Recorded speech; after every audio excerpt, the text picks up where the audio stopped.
If you want to piss off Ronda Rousey, have her husband there so he can fucking forearm you in the face. But don't expect it to come too fast because it's going to take its fucking time getting there. How long does it take its good time? Longer than Seth Rollins stares at Brock Lesnar on the ramp before Drew McIntyre claymores him in the face. And also, longer than Kofi Kingston will have to wait to see if he's in WrestleMania. We get into that and more this week as we...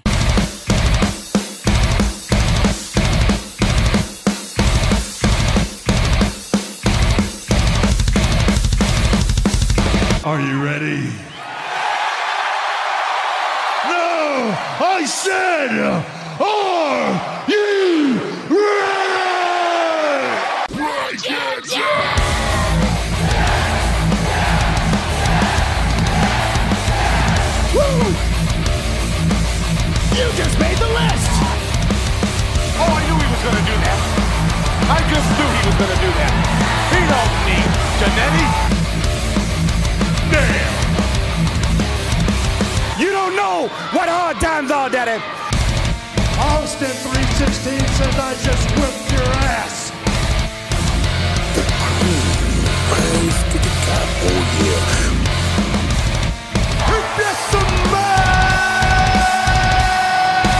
What the rock in cooking! Bullet Club for life, goodbye, and good night, bang!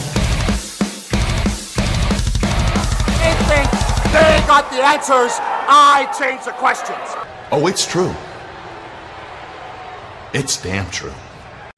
Ladies and gentlemen, you are listening to the most inappropriate pro wrestling show in the motherfucking world. You're listening to Breaking Down the Ring. We are your ring crew. Nicholas.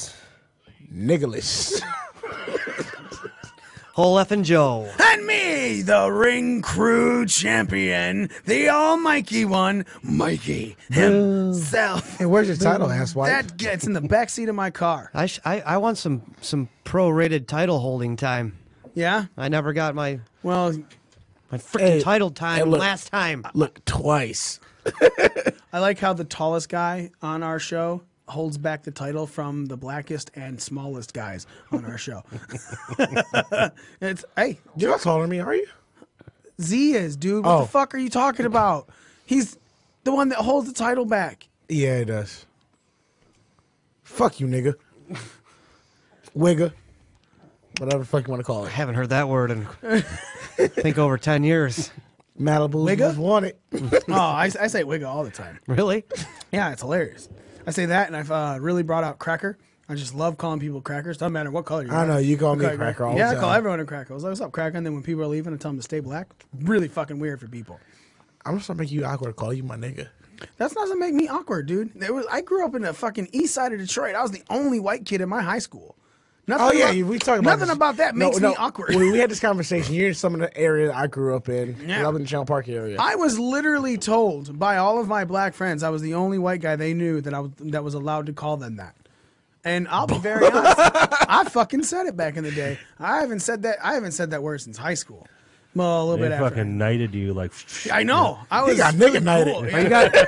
Are you guys Nigga night, sidecasting Mikey. on your hoodish pasts? No, we're not at all because this is leading into Nigga night. what we're no. Nigga night, Mikey. No, you Hashtag. can't. It can't be at night because you can't see it. It's got to be during the day. Otherwise, you have no idea that shit's going on unless someone's really happy and smiling. The black man is on the show. It's okay. So, all right, look, there's a lot to get into this week. Miz cut an amazing promo on SmackDown, but It's an amazing whole- face whose- promo. Whose volume can I hear? Is it yours, Smitty? I don't think. No, I'm on Someone's Bluetooth. video is playing. Someone's Periscope. I'm on Bluetooth. Yes. Nope. No, but the sound. Can I hear the sound on it? Oh, Jesse calling us fools. Fucking. All right, a lot to get into this week. That may be me, actually. It is you. Yeah, so turn the phone. It was in your fucking headphones? Yeah. So he throws his headphones. He's like, I gotta take care of this food. Fuck this shit. Hey, I'm an improv Negro. He's like, how much did I pay for this? $20. All right, fuck it. No, I got it for free 99 because I stole them, motherfuckers. Even better. I'm fucking From Lost and God, Found. Jesus Christ, man. So yeah, so much to get into, but let's let everybody know from the jump, right off the bat. Remember, WrestleMania is April 7th. We are hosting a WrestleMania viewing party at Buffalo Wild Wings in downtown Detroit. 1218 Randolph Street, Detroit, Michigan. Ladies and gentlemen, you want to be there. We're going to be having the pre-show on. We're going to have the whole pay-per-view on. We're going to be showing everything. Prizes, giveaways, live podcasting, maybe even some on the fucking videos. What's up? On top of that, we are going to be facing off against the Pro Wrestling Scorecards people for the third time. I am the one who definitely made this happen. It's a grudge match, myself versus Jesse, which basically it kind of gives me the win, right? Like I'm kind of like finally going to get my win. It finally comes back because, oh shit. My own too becomes a 50-50 because I'm paired with Z. You put me in a tag match. You gave me a disadvantage. It's great. Have you not? So Pro Wrestling Scorecards, Daniel from Pro Wrestling Scorecards did that poster. I don't know if you saw it. I know, I saw it. It was Fantastic. awesome. That is so I told him, I was like, look, man, I really have we should we should make this an old school wrestling poster. And the size that he did it, no, Daniel was not on the phone. I had the thing wrong. Oh, look at that. Now that sound was me. Sorry. I got a new iPad. What's up, everybody? Yeah. So yeah, I said, dude, we should do like an old timey poster. And he was like, all right, I'll hook it up. And so I had everyone take photos.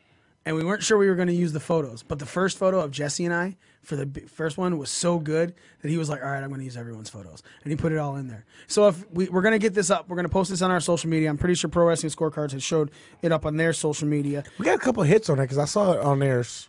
Yeah? Yeah. Cool. I'll be very honest. It's very possible they put it up. I had the fucking busiest weekend of my life. I'm gonna take care of it. I got you. I know because I work in the same industry as you do. So I was really checked out of all kinds of wrestling this week, but obviously paid attention to stuff. So yeah, Daniel made this poster. Daniel did it himself. All I did was send him some fucking photos. So we're going to get this posted on our social media. So guys, make sure that you're following at PW Scorecards because they're going to come out with scorecards for NXT TakeOver for WrestleMania weekend, WrestleMania, and the G1 special at Madison Square Garden between New Japan and Ring of Honor. So we're going to have 3 scorecards that we're going to be filling out.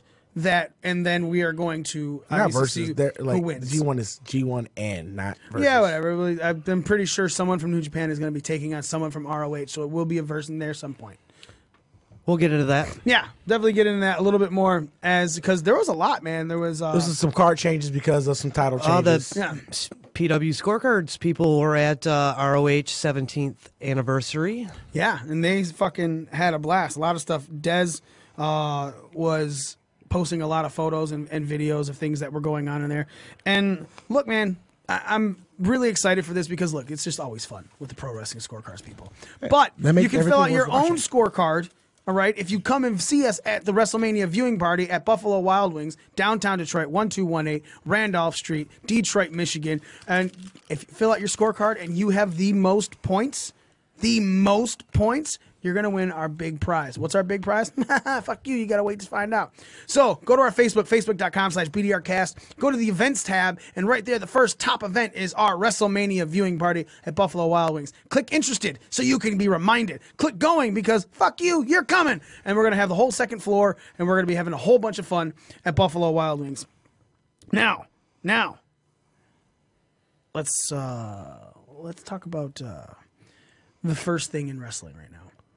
And this is probably one of the stories with the most heat in a good way. It's white hot.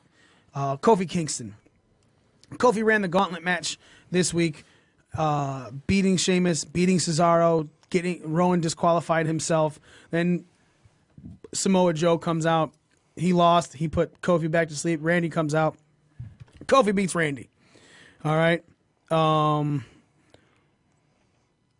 It's, it was a good match. Kofi wins.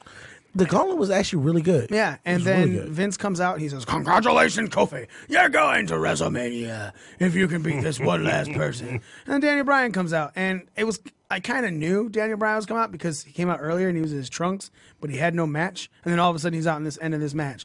And Daniel Bryan beats fucking Kofi Kingston, and so no longer is Kofi Kingston going to WrestleMania. And the big verbiage that's coming out about this, okay, the huge verbiage is Vince McMahon hates black people, right? And I one fucking look. I'm not gonna lie. Hold I on, said it, hold but on. I didn't mean it in that way. I fucking hate this argument, right? And I hate this argument because the only thing that someone has to go on it is no black person has ever held the WWE title. That's the comment, right? But The Rock has an asterisk. He's half. Okay, well then Barack Obama has an asterisk for being the first black president. I agree with that as well. Okay, so I'm sitting there going, okay, if you're gonna make an argument because there's no black title holder, but at the same time, Kofi's getting pushed to the moon right now. I'm not saying Kofi's gonna win WrestleMania, but Kofi is the hottest thing in professional wrestling, and Vince McMahon is putting his personal stamp on it by being out there every fucking time. Is it annoying to me that this is taking so long to get to? Uh-huh. But is it a Vince McMahon hates black people thing? Not to me. What about you, Smitty? I mean, honestly, overall, in the grand scheme of things. In the grand scheme, I don't think he hates black people. In the grand scheme, I don't think he sees his black superstars on the equivalent of his Caucasian superstars. I think he does see potential in Kofi, but I don't think he sees Kofi as a SmackDown top guy. I don't think just like guys like Booker T, like in Mark Henry. I just had this argument earlier today. Mark Henry and Booker T held the world title. But the world title was, at the time they held it, was held below both the United States and the Intercontinental Championship at that point. How do you mean it was maybe the IC, but how is it? For brand reasons, I can understand the IC, but how was it held beneath the U.S.? If you look at Mark Henry's title run, the U.S. title and the IC title both came on before both the world title will come on before both the IC and the U.S. titles. Do they do that all the time now? They did that at Fastlane, dude. I'm saying, but you look at even when Booker T was holding the title, it was held as literally the mid card title of SmackDown. Unless it was I'm not saying it was the top title on SmackDown. In general, not in general, but specifically more so when a black man held that title. Go back and watch those those guys had runs. When King Booker was the man. I love King Booker. He was like at the top of every card, dude. He was the focus of every show. It's been a Rooney. He had Sharmell and Finley and Regal and the King's Court. And is it the King's Court? At that point, I would say yes. The U.S. title was not below him, but that's what I just said. But the IC and the WWE Championship were. I don't think that's a race thing. I think that's just a Vince ego thing. My WWE titles are still more than any WCW. Okay, but if that's the case, the WWE title. I can't help it. Back to the whole WWE title thing. Outside the Anoa'i legacy, do you think Dwayne Johnson would have touched that title? Yeah. Despite his charisma? Uh-huh. Yeah, dude. Oh no, he was white hot, dude. You're at this point now. You're go ahead. If that's the case, Kofi should have touched that title. Should be touching the title. Kofi was never as over as The Rock, dude. No, 09. No, 2009. You just blew your entire argument. No, if 2009, his feud with Randy Orton. No. You think he could? No. If he touched that title, even if it was just a month or two, dude, he was at no level that was anywhere near The Rock. Was he over enough to where if you gave him a win over Orton when he had the title in 09, do you think Kofi would have been able to run at least for a month or two with that title? Well, sure, if they booked it that way. And why do you think they didn't do it? It's not because Kofi is black. It's because Randy Orton has the lineage. I think Randy Orton had something to do with that. And at that point, you said the lineage. You go back to my whole Rock argument. But the Rock was over not because of his lineage. Randy Orton was given spots because of his lineage. The same way Cena was given spots because of how much he was doing outside of the WWE. All right, it's not Randy Orton. And Randy Orton himself had a lot to do with Kofi being held back because he had, the whole botch and he had that true triple threat. beef with. He went to the office about Kofi. What? No, 2009 is like That's why the whole hold on. that's why the whole stupid thing is a thing, because Kofi like botched a move in a match And a triple threat Like Randy like seriously went off script, was like calling him stupid in the middle of the ring, and he was supposed to kill him with the punt. like he totally buried Kofi. He's supposed to kill him with the punt, but though he botched the punch spot, so he hit him with RKO as an improvisation. He called him stupid right before he pinned him. And like that was Kofi's kind of one little brush with the top of the card, and never he fucked it since up. then he never came anywhere near then until now. That's 10 years. I totally forgot about that. But at the same time, okay. Remember when they had that almost Yeah, like you're blood right. feud when like Kofi like smashed up his car with a bat or something? Yeah. And he hit that Yeah. boom drop off from the Yeah, it was right during it was during that feud. I remember it 2009. now. Yeah, like I said, I remember it now. It took a second. I totally forgot just because of that little small, minute detail of it. But like, look, Randy Orton's lineage put him where he was. Plus, dude, Joe hates him. Joe thinks he's boring as fuck. I don't hate Randy. Really? Oh, okay. I thought you. Well, you used to call him Blandy Borton. That doesn't mean I hate him. He I lacks think- his charisma. I think Randy Orton is one of the better in-ring workers that have come across the WWE ring. You know, I think he is just really smooth in that ring and basically does a lot of things to perfection. That being said, I agree. I don't think he's the most overly charismatic person. That's the lineage that helped him. The Rock got himself over when people were chanting "Die Rocky Die" because the WWE was trying to push him. Damn, a Roman pushing on mid card. That's fine, but it made everyone hate him. So he went heel when he came back from that injury, joined the Nation of Domination. In that, definitely went to face because he just started getting so popular. The Rock got himself over with his catchphrases and his charisma. If it would have been another guy if it was Kofi would have done all of that stuff, the same thing that Rock was doing, then Kofi would have got himself over. Putting him in the Nation helped bring him to fruition of like what he was too, because it was clear like he was like up here and the rest of the Nation was like nowhere near what he Right. was as far as star power. Once again, I say you know, and he Noe legacy. that really made him. He stood out for the rest of them, which made him stand out in general even more. You know, What were you saying, Smitty? I was like that also go back to that Noe legacy. Do you think if he didn't get over in the Nation, that Noe legacy still want to put him somewhere in the top of the mid card? If you want to say it would have given him the top of the mid card, sure, I'll give you that. I'll also take that Kofi ran with the IC title quite a few times, featured on some of a lot of WWE's promotional stuff. He was on Night of Champions. It was him holding the IC title as far as the chair. despite everything, Kofi's still a pretty well decorated wrestler, dude. Don't get me wrong. He's got a pretty good Kofi's, resume. It's like I love Kofi Kingston is one of my favorite WWE guys. He's a WWE built guy. He's one of those guys that literally He did indies, didn't he? no, actually no, he did minor indies before he went to OVW for like 3 years. I thought, I mean, because he was pretty seasoned by the time he got here. Because if you remember Kofi, like when Kofi first came to WWE, I mean, because he could already work, you know. His last name was his middle name when he first came to WWE. What do you mean?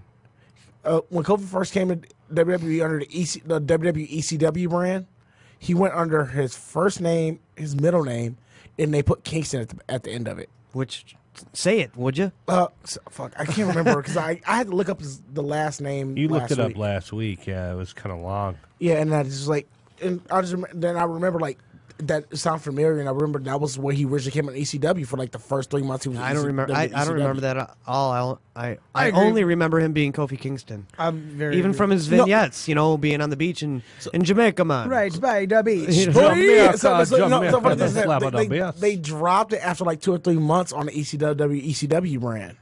God, I don't remember that at all. Like I said, even from his vignettes, I remember him just being Kofi Kingston. So, Smitty, are you in the ilk that Vince McMahon holds people down because of the color of their skin? I don't think he holds them down. I don't think he looks at them in the same regard as. And that would be Other holding him people. down. No, I don't think it's the same thing. I think it's like you think this guy would do it, but you're not sure. You won't pull the trigger because he's black. Yeah. I think back in the day he definitely did. I think everybody did back in the day. That was the. I think he still does. That was the way the world worked. You know, not just the wrestling business, every business, every part of the world. But this guy's a 70-something-year-old. Yeah, so he still has got that mentality. He's probably. a product of his generation. That's why I feel the way I feel about it. But I think he's not. He doesn't want to pull the trigger on Kofi because he's a product of his era. I don't know if Vince like self-made, self-created, you know, from within the company, from the PC up, his own vision, like a Roman Reigns, John Cena-esque character, but he was black and it was Vince's creation. Vince would push that guy to the moon. Or if, you know, there was a black guy that was over, like Stone Cold or The Rock or Becky, Vince wouldn't see it right now in this current state, today. He would not see black. He would see green. He would see money. Well, he does have a blueprint. He has a blueprint of what he wants, and that blueprint, you know, is a mile long. But sometimes there's just like these little things, and I'm not saying it's because he's black, but there's these little elements that he might be like, I don't think he's really got it. Because like you said, if there was a black Stone Cold fitting that bill, 100% champ, no problem. Well, even if Kofi was white, he's not he's definitely not the body style or the type of wrestler that Vince usually, you know, gets a boner about. My thing with it is, and sorry, I just kicked something. I didn't realize it was down there. My thing is exactly what Joe just said. I don't think Vince McMahon has ever seen the color of the person he's pushing. I think he's seen the money that comes from it. And back in black the day, and green, pretty much. Not what I said at all. Just green. Yeah, just green is all he's seen. The bottom line is wrestling, for the most part, back in the early 80s, 70s and stuff, was more territorial with you had New York as the most diverse crowd, we'll give it, right? Everything else was basically run through the South. Georgia, you know. Yeah, anything NWA, anything territory related that wasn't Georgia, New York, Deep South, Mid-South, Florida, you know. Right. So now, back in the day, right? That's all good old boy shit. I know. So now, hold on. Let me finish. So basically, the people that were spending the most money obviously would not have spent on a black champion. Hell, saw how it looked when a lot of those guys had a black president, right?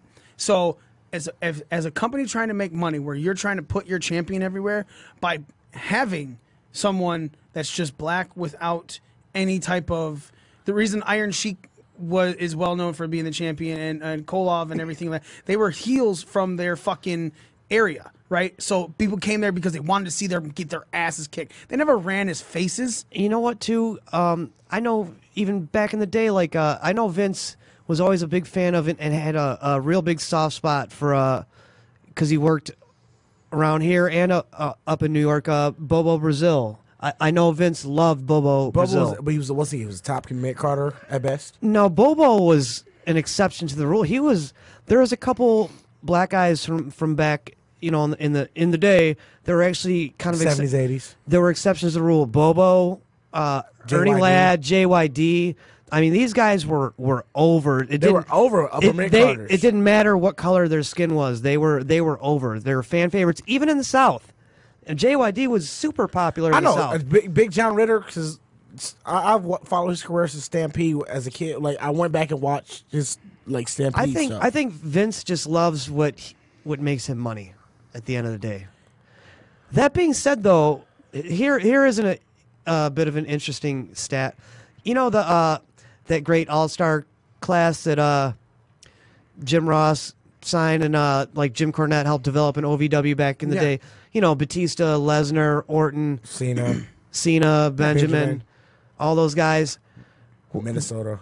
The Minnesota stretching crew. That was like a nod to the Minnesota wrecking crew. Yeah. Right. Anyway, the only guy out of that whole class that got signed that didn't get a title run and a significant top of the card push was Shelton Benjamin. Agreed, but again, But that could just be coincidence, and it probably is. And I'll be very honest. Like, look, there's like Smitty, you're saying, but Junkyard Dog was just upper mid Carter. Yeah, but who is he going against? Who was fucking the top guy right at the time? Hogan, Warrior. Hogan, Warrior. Yeah, was he bigger than them? No, he wasn't bigger than them. So, Dude, but before he came to WWF, he was also on a level of guys that were on that upper mid card that you never put him with, like guys like Jake Roberts or Rick Rude. but he was down south, working for He was up in Canada working Stampede with guys like Brett and. I am not saying I'm not saying that there are other guys that should. I mean, fuck, man, you can make the argument for many guys that haven't had a major title run. Mr. Perfect, things like that. Like people think that he is the most screwed guy who. If you had him and Owen Hart, Bill Watts is who I meant. JYD was top of the card. Any territory he worked in, was John Ritter, except for WWF. And you can say that for a lot of guys, including Mr. Perfect. Mr. Perfect, Bubba Brazil was also one of those guys that was booked throughout the 70s and 80s. I mean, that's just the nature of WWF was just a bigger animal than all the other territories. So, yeah, they're going to take guys, black or white, that are the main event, the top guy from another territory, and they're not going to go in Hogan's territory and be at the top. But this is also something they've been doing with all these indie signings they've been doing, like guys like Finn Balor, outside of AJ Styles. But what's that have to do with what we're talking about? Right, and that's the thing. Like, and you're making my case really heavily by bringing in this other stuff. It's not so much that the person was black. It's so much that the person was not more over than the people who are at the top of the card. They didn't do anything to get themselves pushed on that level. I'm not saying they weren't popular. I'm not saying they were bad wrestlers. I'm saying that the people who ran the titles, the major titles that had them for the long runs, are people that were dude. I understand that Hogan is kind of built by WWE, and I say kind of because Hulkamania technically started before AWA. his So but the WWE gave him the platform to make it national. Hogan helped them just as much as they helped him. Yes, agreed, and that's what I'm saying. But Hogan, so you're saying Kobe's not a WWE built name? They couldn't have done that without him, and he couldn't have done that without them. That was a two-way thing. I'm saying Kofi right now, has a chance to be that first ever all-black WWE champion, right? That's what everyone's talking about, and that's why this is coming. Vince McMahon hates black people, but if Kofi, I say hates the joke, honestly. To be honest, I know, but you're joking. A lot of people aren't, and that's what I'm talking about. The other people who aren't. So Kofi Kingston right now is white fucking hot, right? He is. If he takes that title at Mania, it's going to be a huge pop. But what happens after he gets it? What is he doing differently? Because even in New Day, I mean, let's be very honest. The realest thing Vince McMahon ever said to him was, "You'll be a Hall of Famer with New Day, not by yourself."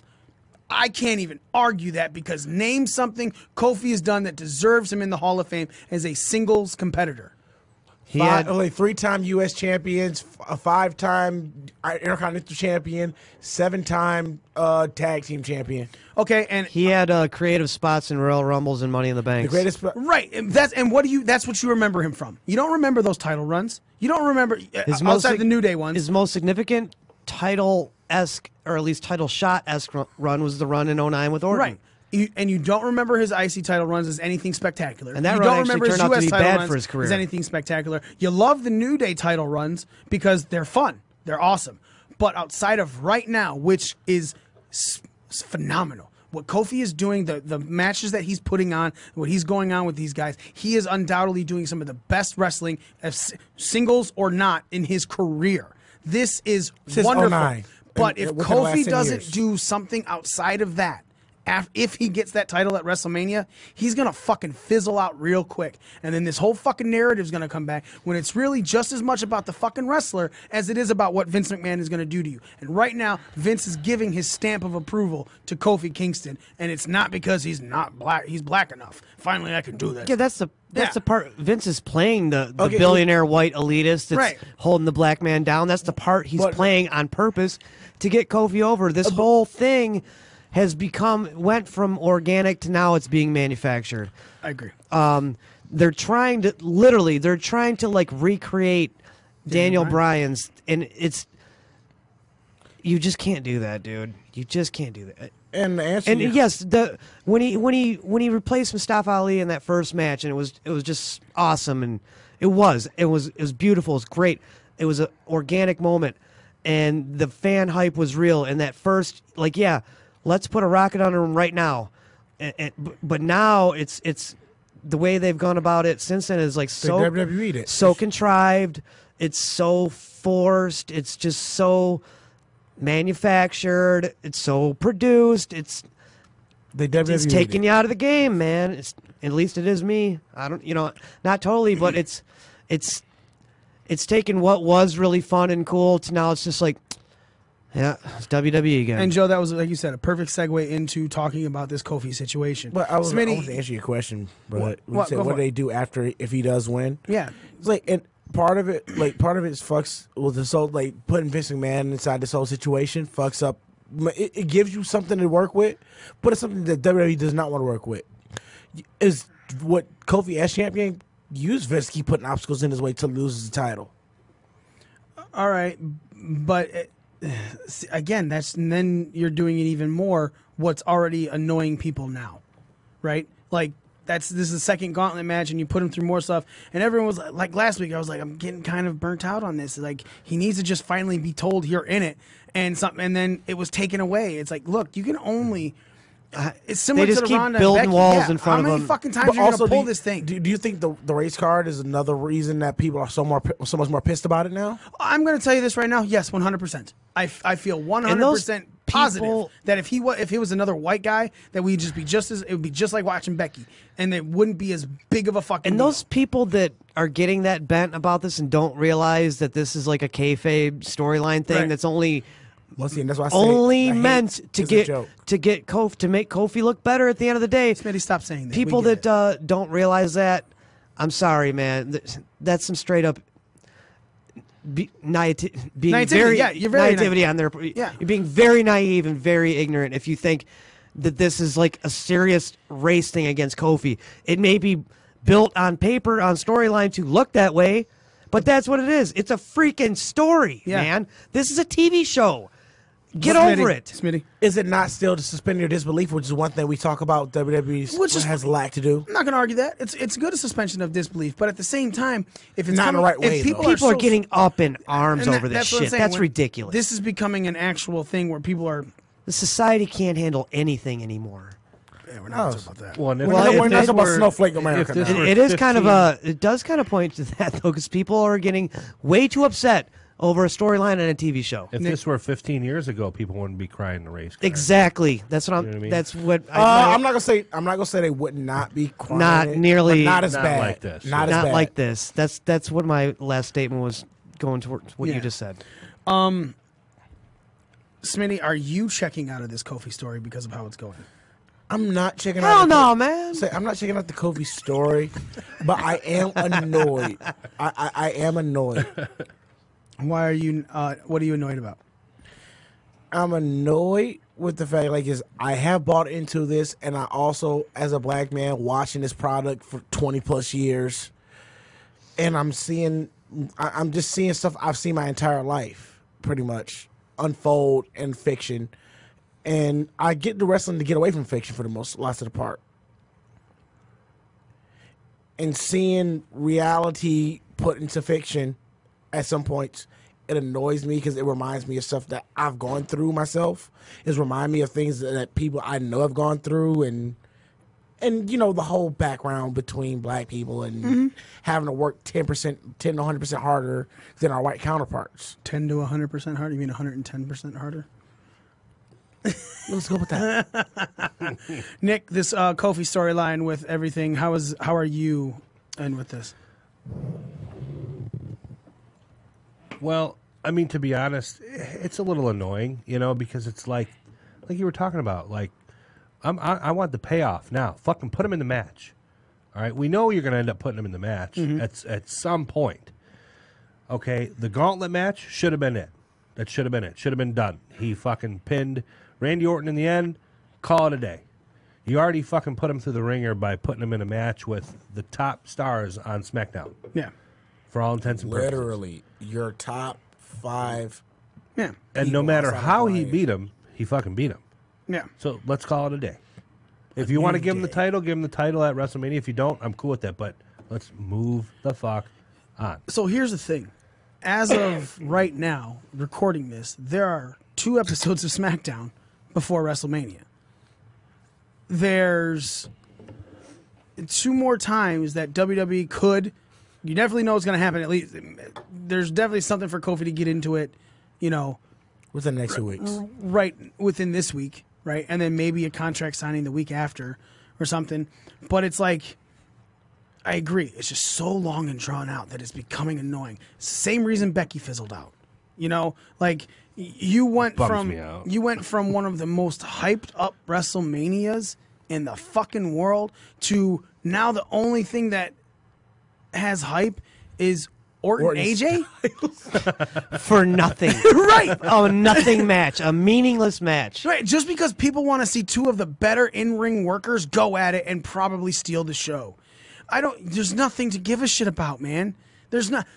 Seth and Brock, okay, Seth might take the title. Joe and Ray, Just announced out of nowhere. and I like those guys, and I'm sure they can be a good match, but why would you not put Ray with Andrade at this point? Because honestly, I think that's a better fit because those guys have already had proven chemistry with each other, and they've stolen pre-shows. I'm saying, and there thus needs far. to be a payoff there. They've been feuding and going back and forth with wins. I will say this this, makes though. no sense. I will say this. If you want to make sure that U.S. title's on the main card, Joe versus Ray is a fucking match. You got to throw Andrade in there somewhere if that's the case. Keep truth out of it. Do they? Because it sure seems like they're not gonna. I don't understand why Andrade would have to be involved in this and why R-Truth would have to be involved in this. I'm just saying Truth doesn't have to be involved, but Andrade because like Joe just said, Andrade Ray is already proven money right now. But it's also happened a lot. I wouldn't mind seeing them do something for a title down the line. But right now, currently, Samoa Joe versus Rey Mysterio is the match of that hasn't been a singles match yet. I'm okay with that. It's not something I'm supremely excited about. People still want to see Andrade on that card. Where's the still. story? Cool, Where's the but- story there, though? Yeah, but that's what I'm saying. There's no real build to it other than Rey announcing it. Right. And and back to where we're going with this is there's an entire WrestleMania card that had the possibility to be one of the greatest WrestleMania cards. Since 19. 17. I think WrestleMania 17 is your fucking ultimate WrestleMania. I think it's one of the ultimate, but I think 19 was still probably a really good one. I agree, but I'm talking I about. think if you ask the masses and take the consensus will come back with 17. Yeah. But again, let's look, dude. Dan Bryan at WrestleMania 30, great ending. Seth Rollins cashing in and making it a triple threat match at the WrestleMania 31, great ending. But that's fine that there's these good endings, Good moments. but builds to WrestleMania to make there's people that are gonna watch WrestleMania because they're gonna watch WrestleMania no matter what. Hi, us four, right? Even if we weren't doing this show, we'd eventually watch WrestleMania. Yeah. Right? Because it's WrestleMania. There's people that watch the Super Bowl because it's the Super Bowl just because of who, it doesn't matter who the teams are. They have tickets to go every fucking year because I want to be at the biggest fucking football game of the fucking year. I'm watching for commercials. But I'm talking about people that go and stuff like that. I don't even understand that at all, but that's a whole other story for another day. But anyway, so that being said, the bottom line is as far as hype and build for this WrestleMania, dude. They WWE'd it. No, not you. I fucking hate that term. Because if that's the case, then how did they WWE Austin Rock going into 17? Austin Rock going into 17 was one of the greatest fucking builds of anything. The fucking promo video for it, fucking everything. It was spectacular. The WWE has great ability to make things wonderful. The problem that's what is frustrates me the most Right. about them. That's why I say they WWE because like they have the potential, they have the ability to do things. But over the last, let's say, Hey, Smitty, almost 20 years, Let me ask you a question, right? Just a quick question. Is everything that black people do bad? no, Okay, so if someone, all right, just started using terms that, well, they black person this. nigga. No, I'm literally saying black person because then a white person can say it. It's literally, if they say, well, they black person that. What do you mean? Well, they stole it. just because of the bad shit. Like, and that's why I'm saying is it's dumb. It's dumb to use that type of term. They didn't WWE it. They overthought it. And they put more into it than needed to be. Oh, so they Mikey'd it on a scorecard. 100% I'll take that one. I'll take a Mikey one because I've overthought every goddamn scorecard we've ever done, including the one that got me the Breaking Down the Ring Crew Championship this time, baby. But that's goddamn midget stripper. I'm so mad at her. She hates me. She boos every time. Fuck you, bitch. But that's what I'm saying. So when you were saying you say WWE'd it, my first thought is, but they've WWE'd Hogan and 17 and The Rock. No, I understand what he means by that, though. But I also get it too. But what I'm saying is, when I say WWE, get out of the mindset of that. 2 decades, pretty much over the last damn near like 15. I got your back on this one. I know what you mean by that. I know exactly what you mean by that.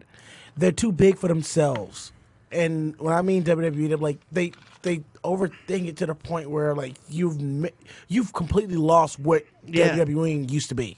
They overproduce it, they overscript it, they overmanufacture it, they beat it to death, and they make you, the fucking consumer, not give a fuck about it somehow.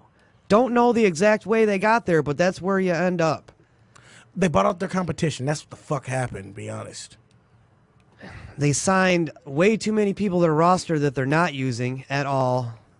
That's not a good thing. Once again, they go back to buying out your competition. So anyway, back to this.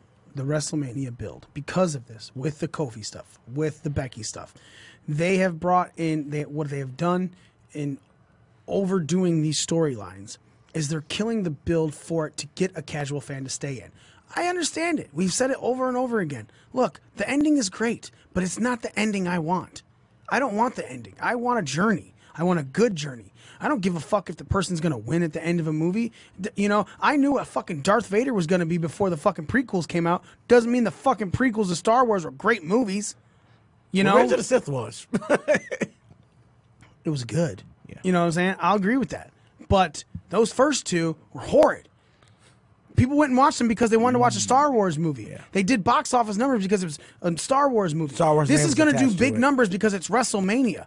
But the build to it is going to piss people off and alienate people. And it has. Look at their fucking ratings. Even now, their ratings are going back down. It's just... Yeah, you're right. Fuck WWE. No, that's not true either because I fucking love it.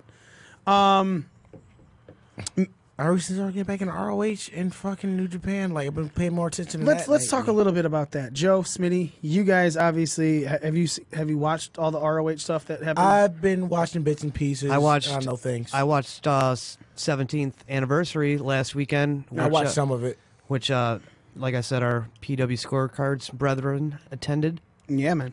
So talk about it. How'd you feel? ROH 17th anniversary.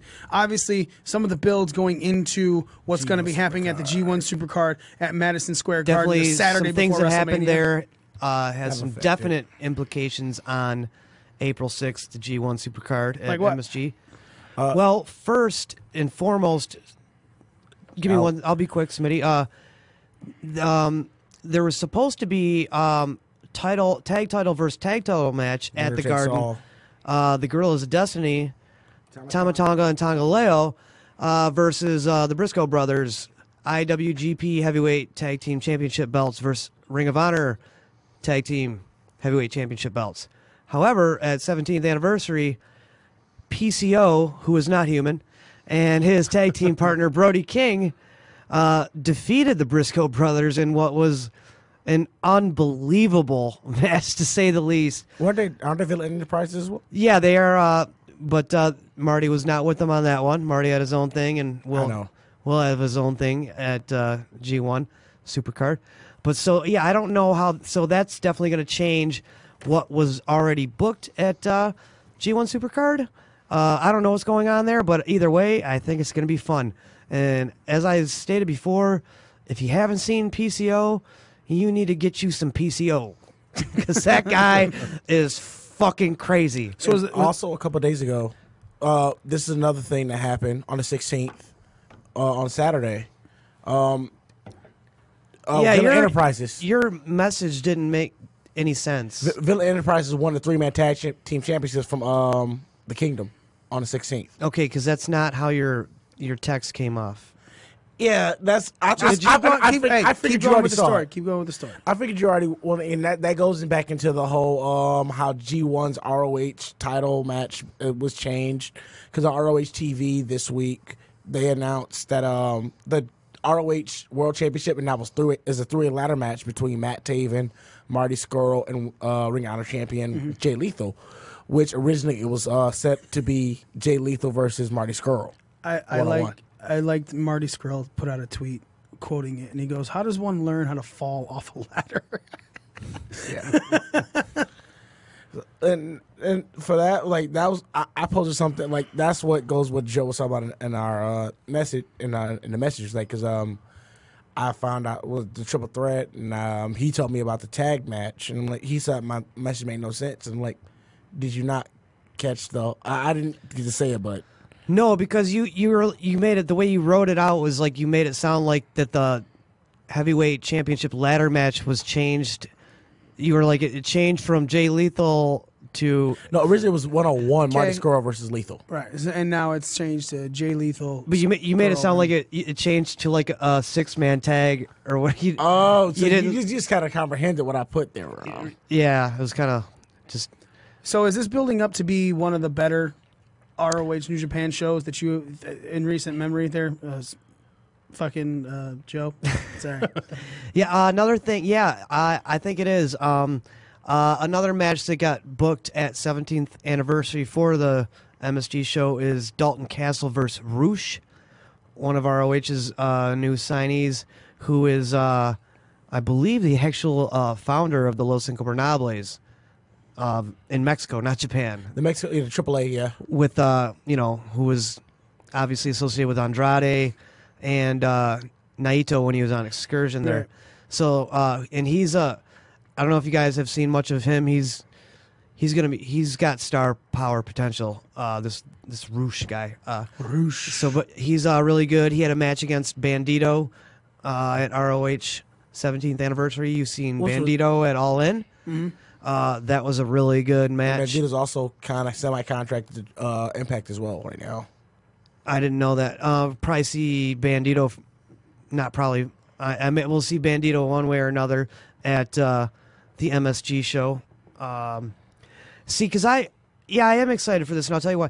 Because Ring of Honor, the landscape of their roster has changed incredibly in a very short amount of time. We have a caller. Yeah.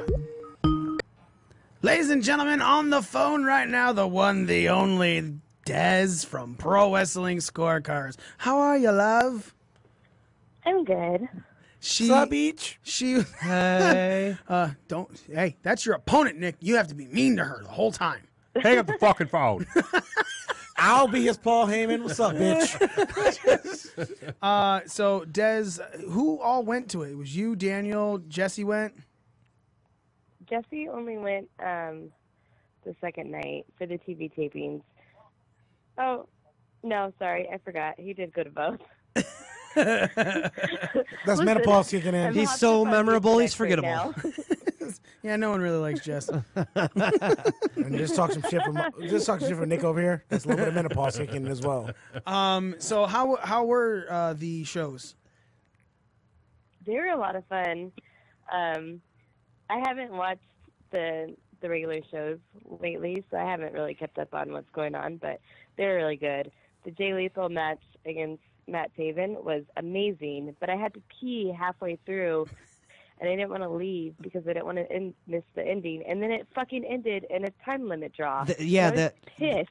I was so angry. Fucking classic. That match was great. I was watching that match, and I was like, God, how long is this match going? Because they were doing so many big false finishes, and I was like, what is it going to take? And I was like, how long is this freaking thing? And then the announcers, and I know you couldn't hear that live, obviously, but the announcers started commenting on it, like, how far are we into this thing? And I was like, oh, I know what they're doing here. They did like an old NWA style, old school 60-minute Broadway, dude, and it was freaking sweet. Is this and this Aldous is what and Willie Mack did one of those a couple months ago. Taven and Lethal. It was awesome. Right, but is this what got this? So this is what got Taven into the triple threat ladder match. It was a great match. They went an hour? They went an hour, bro. And I mean a hard hour. Wow. Not like a headlock, wrist lock hour. Yeah. I mean a big bumping, They went high spots. like holy shit hour. Des, was this the was that match the one that, regardless of how much you had to pee, was it the match of the evening to you? Yeah, definitely. Yeah. I'm not gonna. I watched it because his post, and I went looking for it for like 20 minutes when I finally found a full match. And like the match, like when I found it, it was like 64 something on minute wise. And like, okay, I gotta make sure I'm not drunk watching this. Now, I want to ask you, Des, about the.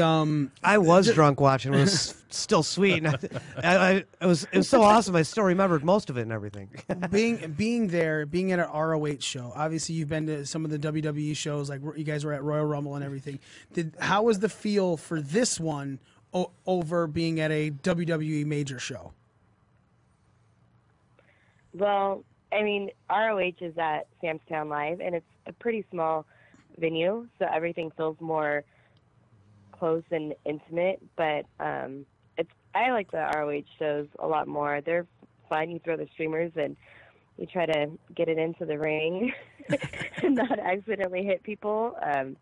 But I mean, I ate for Bruce. The WWE shows are fun too. Now, being there. And was it something that when you guys went, obviously the majority of you guys all went because Mario's bitching in the fucking video chat that he was there as well. Apparently he wants to feel like he's a part of something. He was. He could be part of this ass whooping at WrestleMania weekend. Damn, Smitty dropping them fucking son. As obviously going there and everything like that, was it better with the entire crew? Because I know when we went to NXT. It was a lot more fun because of being with the group, not just because of how good the show was. Yeah, it's always fun when you have a bunch of people that go with you.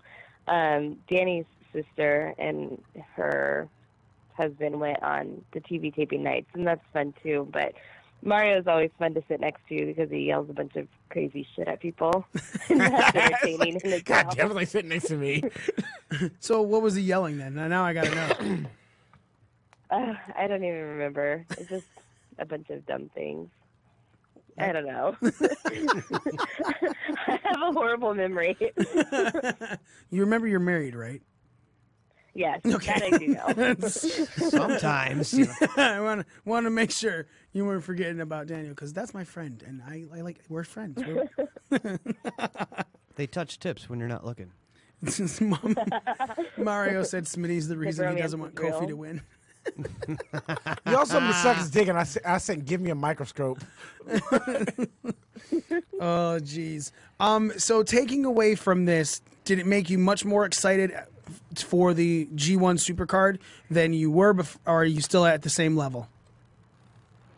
Well, I've always been excited for it. We went to the New Japan show when they were in San Francisco, the that's G1 awesome. Climax. That's great. And that was a lot of fun. So Well, I'm Kenny won an excited to initial- go I'm to officially another one. jealous of you on that one. Me too.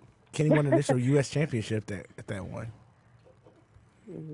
So that being said, do you feel more confident going into this and making your picks for the Ring of Honor New Japan Supercard against us? Or do you think that Nick's just going to beat your ass again? Again. I don't know. I mean, I did really well on my New Japan Cup bracket, so I feel pretty confident, but I know that I'm a transitional champion. I know I'm not going to succeed. Well, I'm going to be winging it, to be honest, on the G1 card. So Most of the people are gonna be. Most of these guys are gonna be winging on the G1 because they're gonna be coming off of me and Joe. Not me, bitch. Joe, you said you have a question for Des? Oh no, I was saying I wish we had done one of those New Japan Cup brackets. That would have been fun. Once again, that would have been me. That would have been between me and you. And Yeah, Mike that would would not have be been champion right now. Yeah, that would have been a me and you thing for sure. I'll be honest, I saw that get posted about the day of, and I think it was like, when did it start? Well, It it's started like 2 weeks. yeah, 3 it's weeks like ago. a 2 week, 3 weeks two ago. 3 week tournament. Yeah, and I was getting prepped for all And St. the Patrick's winner and of the stuff. whole thing challenges At for Jay the White. for the IWGP heavyweight title at MSG. And won, yeah. so who is that? The winner's Jay not the White. winner. The winner It's not yet right now. determined. 28th when we know the winner.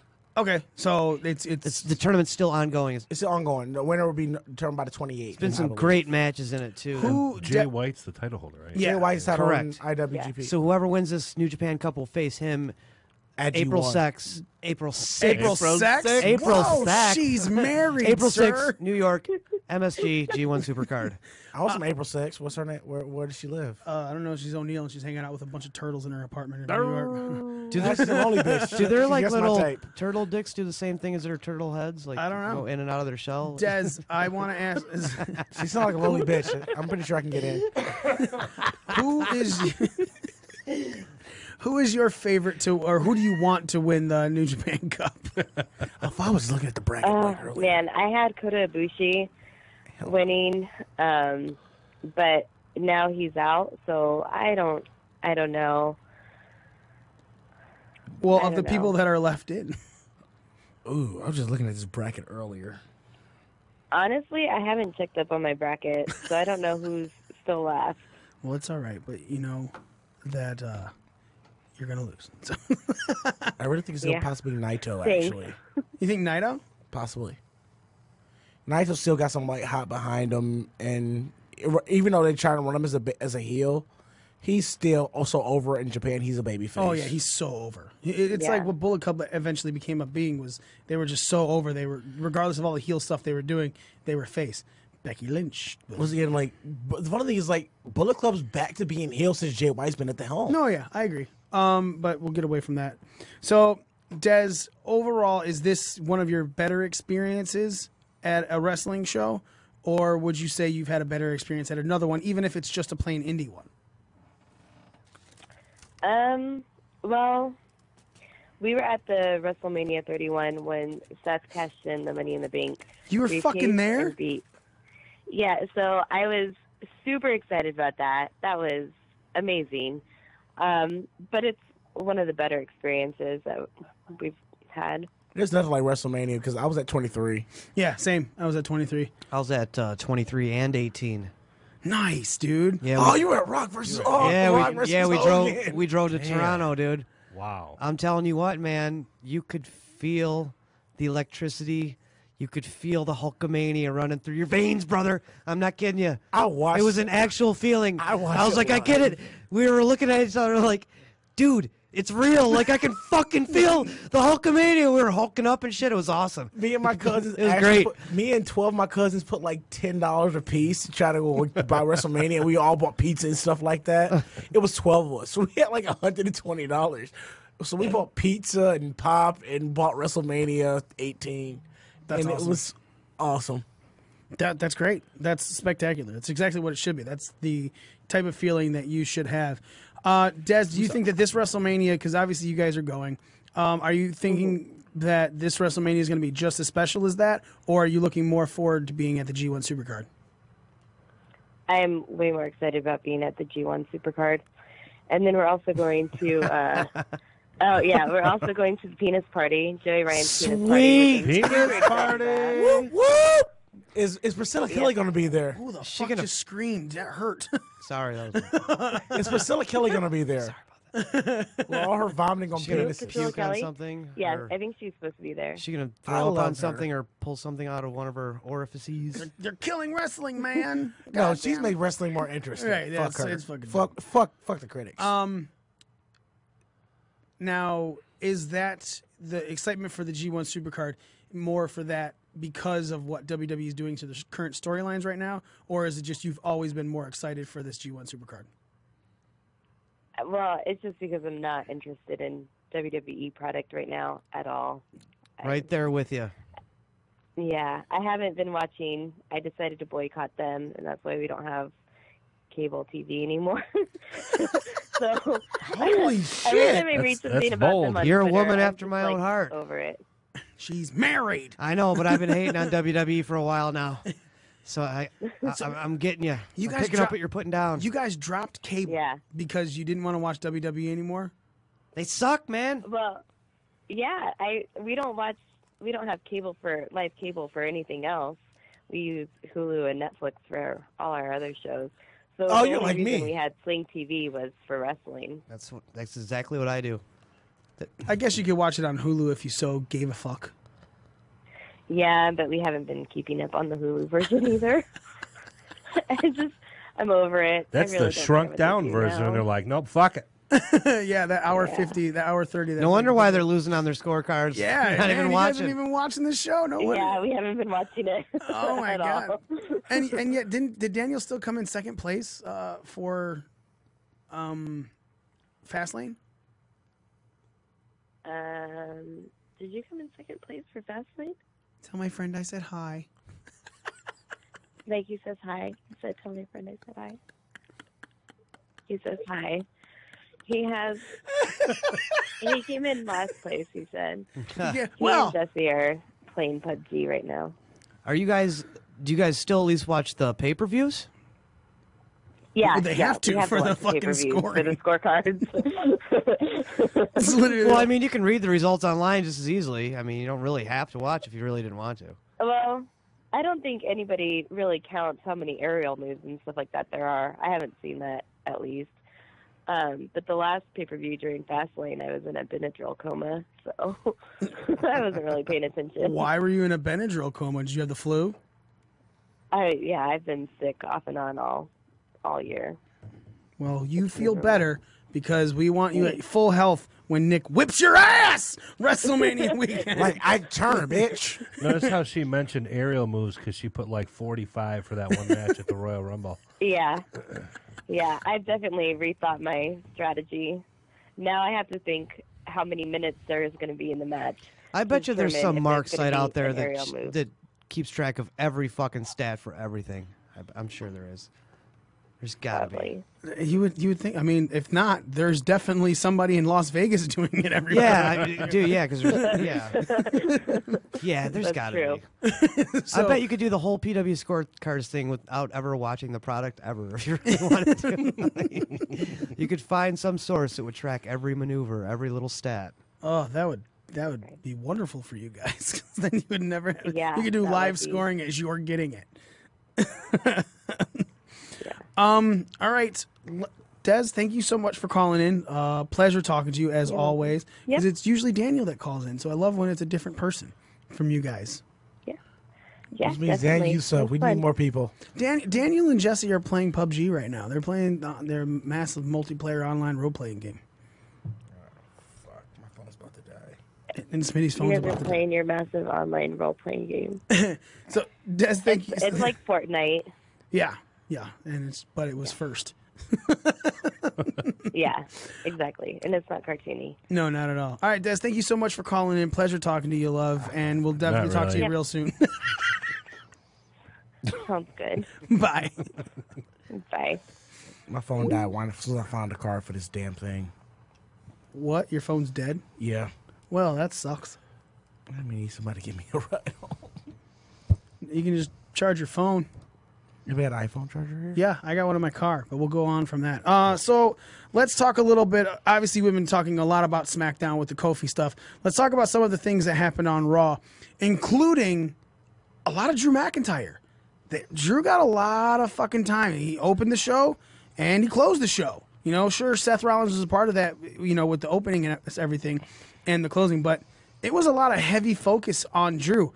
Paul Heyman putting him over heavy in his promo. Drew coming out saying thank you. He appreciates that people are talking about him in such a positive light. And then the fucking promo that he cut. And he also went over. Yeah, and he won at the end of it. It's kind of looking like Roman versus Drew at Mania might be the match. It's going to be a match. And the way I think WWE is going to do it is not the way they should do it. What do you mean? The way I think they should do, I think you should do things that like build interest and keep Drew relevant. Is have him. It's not because I don't like Roman. I think to build him as the heel, have him actually beat all three members of the Shield simultaneously, and win it over Roman at Mania makes him a legitimate top heel. Wait, okay, so he beat Dean, right? Yeah, he beat He Dean. beat Dean. He just beat Seth. Yeah. So you're saying that he should beat Roman at Mania to make him the top heel. Yes. Okay, I'm agreeing with that. And it's like, But I was trying to figure out what you meant by simultaneously. Like that means at the same time. and So you should be a one on in three. sequence. In sequence. Okay. More so. Sequentially. Sequentially. So, but That's a good also, word, bro. Oh, you have such a good vocabulary. Yeah. It's a big word for a black guy. Sequentially. Thanks, Vince. Especially when you said Pacifically earlier, I was like, yeah, the ocean. So, but the way I think Mania should end, like, because the way I think Roman should be booked is a tweener, not as a face or a heel. What? Wait. I think that I'm was talking about the- Mania. okay. You could have done that before. You could have done that let me before finish this. cancer, not post cancer. Yeah, you can, because you can put you can put this whole Survivor thing as a heel. Have you as a even heel watched gimmick. wrestling before, bro? Dude, what? Roman, what? He is super face right now, man. Well, once again, the twist of him going heel and pulling a Survivor gimmick, who sees that coming? Why? Okay. And then make hold him on. If they didn't pull the trigger on that before, what makes you think they would do Once that again, now? Once again, I said this is WWE booking. This is the way I would do it. Okay, so me why? And then, no, I'm not saying that you can't finish because my question is going along with what you're saying. Why would you do that? What would be the point of making Roman an in-between guy rather than being the? Especially now when he's actually got a chance to be A babyface? a babyface that people actually like. Because people expect WWE to book him back to that top babyface at one point or another. So you just want to see it for the swerve. To a certain degree. And let me tell you how I will book this. How I will book it. Okay. Roman loses to McIntyre at Mania. Okay. Seth wins at Mania. Roman comes out in a fit of jealousy to a certain degree, and as the post Mania, it's like, this is how it feels to have your moment stolen. Like Seth did to him at Mania Yes. 31. Okay. And- So far, this is actually a decent booking. I'm not even angry about this because it plays into a lot of things. Because it goes to a lot of things. Yeah. And at that point, legitimize Seth's run, even if you want to make it short. He beats Roman. And from there, you could transition Roman to a tweener, not exactly a face or a heel, using this whole I'm a Survivor gimmick. Can I be honest with you, though? As decent as that sounds, like I'm not even knocking that booking. Once again, I said this is our booking. This is just WWE. We're not But I'm doing telling anything you, like what that. I'm saying is that's decent booking, right? I'm not saying that this is a dumb way to do it because you're saying this is what I want. Here's how I would book it. The problem with that is there is no way any fan's gonna boo That's what I Roman was just about to at say. anything right now. It's going to be really hard. That you're gonna do for the Roman whole to get boos right now, You're gonna dude. do that whole Becky thing where you're trying to make it heel. think you just and confused Seth it. is gonna get the boos. You would just confuse the shit out of the fans, dude. One thing's like, I'm not saying feed Roman as fodder. Keep Drew McIntyre to No one said you I said need a that. drink. I need a drink. But that's what I was like. I'm not saying you have Roman and Seth 1-on-1. I'm saying you keep Drew McIntyre relevant in the title picture. Keep Drew McIntyre relevant in the title picture as the person who's beat all three members of the Shield. So keep him relevant as as somebody who's like beat I all think members of the Shield. that does sound like a good idea, and it would be fun in like a different time. But also, I think right now it just confused the shit out of fans, dude. Fans would be like, with a what the fuck look on their face. It'd be like, once again, what? it's also It'd be you have like to it would be book it like right. when Undertaker got beat. You have to That's what book they'd it be looking correctly. at. That's the look on people's faces. They'd be like, But also, like, if you What? like, it's like, but this is also a way to get Roman. Like, if you want to get Roman that super baby face like type thing, when in that triple, or if you do a triple, eventually you have like Seth So beat you- Roman. Like, listen, Seth beat Roman, and when you finally get a 1-on-1, McIntyre beats Seth, or in the triple threat, and at that point, Roman's over enough to where Roman beats McIntyre for the title, and you have the babyface Roman you want. I feel like if the minute you go to swapping Roman out of pure babyface is you just that's when the fans will go back to what the fans have always been doing. Oh, now you want us to cheer him again? Once again, that also comes to the point of how WWE will try to book this type of deal. I'm telling you, as a fan who would watch it, even if it was booked the way you said, which I said was decent booking, right? I'm not. I didn't knock anything that you said. I'm not. It all plays well into the past and everything like that. But I would still not boo Roman Reigns. Next, you're a sentimental father. No, it's No, I think there would be like, I think fans would literally like as fans feel guilty about booing him. The man just got into remission from leukemia. And they just pulled him because we just had this conversation a couple No weeks one ago is about going how to we boo think they a pulled him. person that is in recovery from cancer. Yeah. Nobody. Not even the biggest piece of shit you know. unless They may know. they may talk shit behind closed doors, but sitting in an open stadium with the public, they're not going to boo. Trust me. boom. That's They'll be 100%. quiet. They won't boo it. Right. Nick, what did you with the whole push of Drew McIntyre? Were you something different on Raw? Were you excited about it? Is it? No, I mean it's due. I saw possible. I think that we're going to see that Roman Drew fight at WrestleMania. It's inevitable, even though Roman's been kind of pulled off of TV lately, and for whatever. It's a health reason he's been pulled off. I think they just want to limit his schedule for right now to make sure that he's good to go for real, you know? For a big Mania moment, Well, yeah. you know. You don't That's why I said my scenario is all. It's all fiction. I'm no doctor, but I'm guessing you don't just like come back from, a leukemia stint, even though you're cleared. I'm guessing they're going to want to ease him back into things rather than just get the fuck out there and go full time. Which is why there was a 6-man tag match that he Right. was involved in. Exactly. That he didn't do much. Yeah, he only had like 4 minutes throughout the whole match. Yeah. Give or take. And that's fine. I mean, he's still got a lot of. And from a medical stamp, that's smart. So what they're doing, how they're handling him, is fine with me. 100%.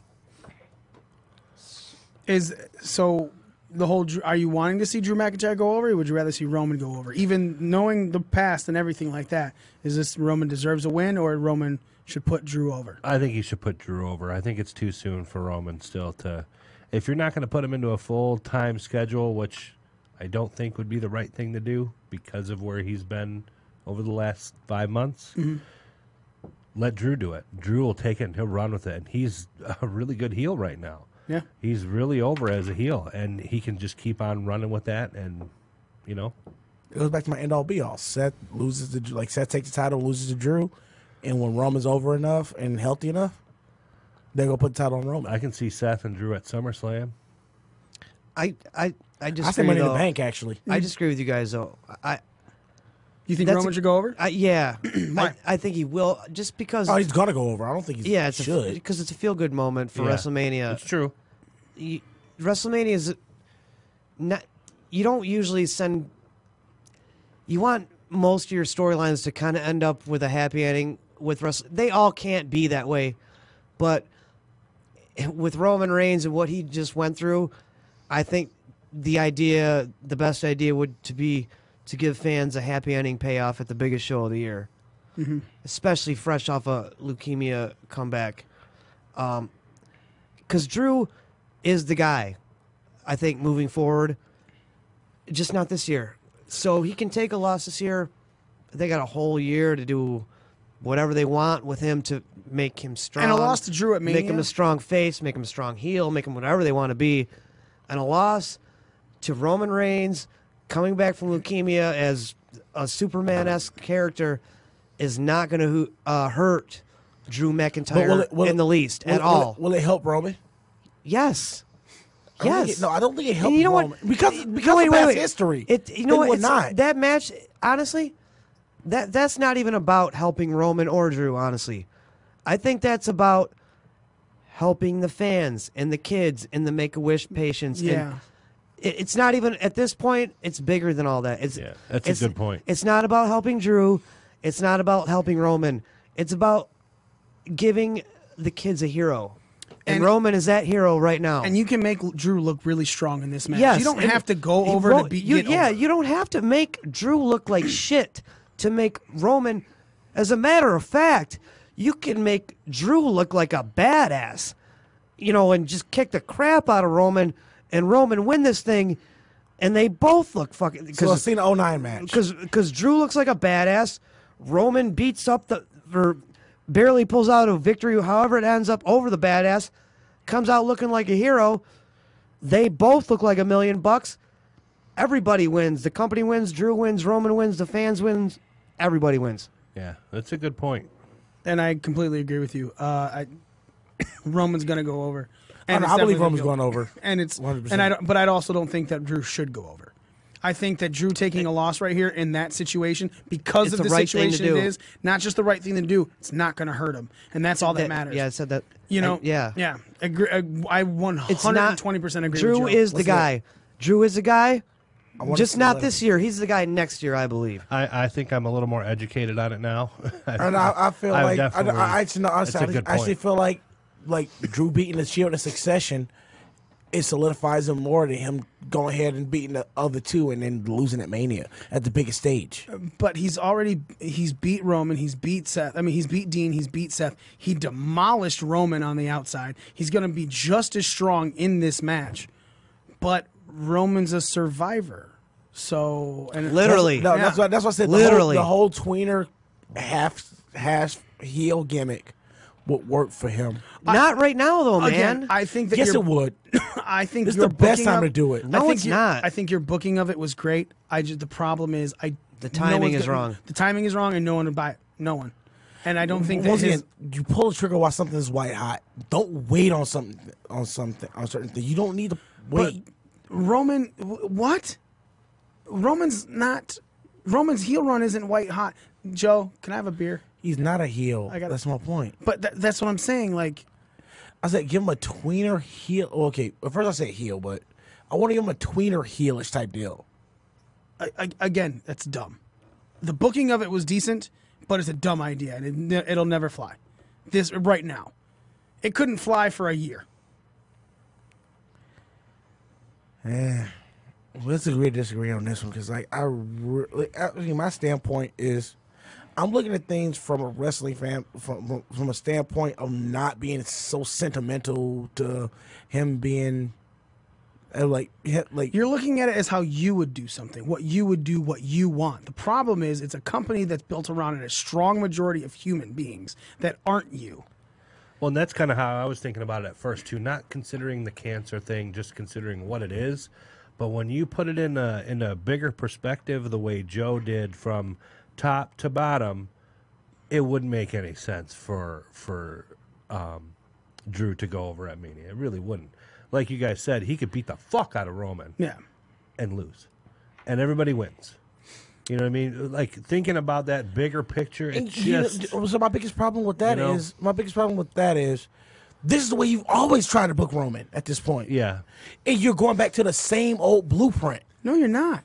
Yes, you are. The only difference is, now we have the fact that he survived cancer for the second time. Well, that's kind of a big thing. Okay, hold on, dude. Hold on. The booking of Roman before is a forced booking. Is a booking that majority of people did not want. There's a reason. More than No, I'm a big part of that. More than didn't want. Sure. Rejected. Right. And that was the problem. Now, what you're saying is to do exactly what they've been doing, but the opposite way. People don't want to boo Roman now. But you're telling me that the WWE should force people to boo Roman, even though not the saying WWE forced to Dude, boo if you him. try You to are, though. Yeah, that's exactly what you're You're saying. booking this program into a position to force the fans to boo. That's what I'm saying. Like, no, if you still want to get this whole sympathy for Roman thing, have him lose to McIntyre. And at this point, you have feeling for Roman Reigns, and use that feeling that same night. So to you're turn on him. saying that to make people feel bad for Roman in sympathy, He needs loses to- clean in the middle of the ring, and then gets up off the mat and jumps Drew McIntyre from behind Not Drew. to get sympathy. Seth the next day. Yes. To get But- sympathy. Not to get sympathy. So you get sympathy and use the sympathy to heat. You're missing what I'm saying. No, No. I got what you're saying. And your original booking of this was making Roman a heel. And I said it was good booking for a heel. It's not for any type of adulation towards him. Once again, like, Why A would lot any of big words tonight. Adulation. And Why would anybody cheer the guy who lost, got upset about losing, and then said, "But I survived cancer, so I deserve this"? There's no sympathy there. No, he's saying short-term sympathy for long-term heat. I get what he's saying. Pretty there. much. Oh, okay. Well, no. Like overnight sympathy for Like, oh, I a feel 6-month reign of, no pun intended, heat. All right, let's move on from that. I got what but I still don't agree with you. I get what you're saying now. I get what you're saying, but I don't agree with it still. Joe has been the voice of reason tonight, everybody. That's rare. I Don't depend on that for the long term. I'm not. Also, I've been pretty logical tonight too. So Yeah, that's fucking crazy. We agreed with stuff with you did. How about let's move on to something else that happened on Raw that made everyone and their fucking mother go, huh? Yeah, dude. If And this that really was- happens, I fucking quit. Dude. And that is I'm with Dez. I quit. Ang- I'm fucking. Yeah. I quit. Kurt Angle I'm fucking announcing done. that his final opponent for his final match at WrestleMania is going to be Baron Corbin. And I'm serious, dude. If that really doesn't have a payoff, I'm fucking done. I'm done. Now, granted, if that's really what it is, if with no swerve, and like Corbin goes over clean over Angle, I will fucking be. I don't care how old I am. I'm an old man. I will still get fucking fuming at that, like some little teenage Mark. That will piss me off beyond belief. All right, I will be like Dez. I will boycott the WWE for I don't know how long. like a fucking night. A couple days or something. I don't know. I got Until the Raw after Mania. I'm gonna go on the internet like some fucking smart, right after and bitch. He's gonna be icy to IWC. Then I'm gonna watch Raw the next day. For like 4 weeks. Okay, so obviously, Bitch some more. Stop. So obviously, no one here is a fan of this. Nick, do you think they're actually going to run with this? Unfortunately, because I saw some rumors earlier that day, or maybe the day before, that it was going to be Shelton Benjamin, and I was like, well, that's just the dumbest fucking shit I ever heard. Then they did that with Baron Corbin, so then I was like, wow. So, I mean, even Kurt Angle went on his Twitter and he said, he made mention, like, I know this might not be what the fans want, but I'm going to make sure Baron taps, or whatever the fuck it was that he said. I'd like to see Angle and Shelton Benjamin about 1,000 times more than I'd like to Also, see Angle and Sharon fucking Slorbin. Fuck that ass. I like Corbin. how I like how the nickname went from what we called Shayna Baszler to now just what we call Baron Corbin. Yeah. Yeah, I know. It's like he was always Baron Corbin. She was Sharon Corbin because they looked alike, and now that he's Shannon, just, Shannon Blazer. But now the more I look at him, he looks more like a Sharon every time I see him. So he looks like a bitch. Pretty much. yeah, that's what he said, Smitty. Thanks for explaining the joke, making it less funny. No, there's a difference between a woman and a bitch. Anyway, Smitty, if this happens, how are you gonna feel about it? Because let's before we even talk about this match happening, the bottom line is your last match in wrestling, you usually go out on your back. That is the etiquette. That is the way it's been. You always lose your Unless goodbye you're a match. woman. Or unless your last match is against Sharon Forbin. So Sharon Unless Schmorbin. you're a woman. Then Kurt should just beat the fuck out of him and walk out of the building. Like, because unless you're a woman. Tap him out Only 17 people times over and then leave. Only wrestlers I've ever seen go out on top have been women. who? Lita, Trish, Mickey when she first left WWE. Nobody even remembers that shit because it's so insignificant. No offense to the women's division, but I can tell by the looks on everyone here's faces. Gail Kim. They don't remember that. I don't I don't remember Trish going out winning. Trish won a women's title before she left. She beat Lita for it. And nobody cared. Did she vacate it the next day? And It was vacated when she retired. And there was a fucking tournament for the women's title. Dude, All right, well, anyway, that shit doesn't even... Back in those days, those are piss break matches, man. I They get what were. you're saying, Okay, but so let's- unless you're a okay, woman. stop. So now, the normal etiquette is you go out on your back. Yeah. This match continues, goes exactly how it's supposed to be, and Baron Corbin goes over on Kurt Angle at WrestleMania.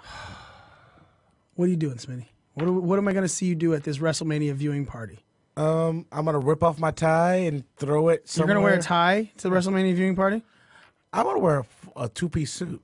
Dress to impress. So you're going to wear a jacket and pants? Yes.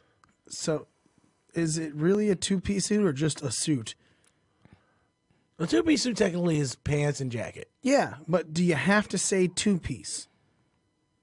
Isn't it just a suit at that point? Hey, look, because Moving on, I just want to. I was literally about to go into some GQ shit. But continue. Anyway, so you're going to rip your tie off because you're wearing a two-piece suit to the WrestleMania viewing party. Hey, look, I take WrestleMania like the goddamn Oscars.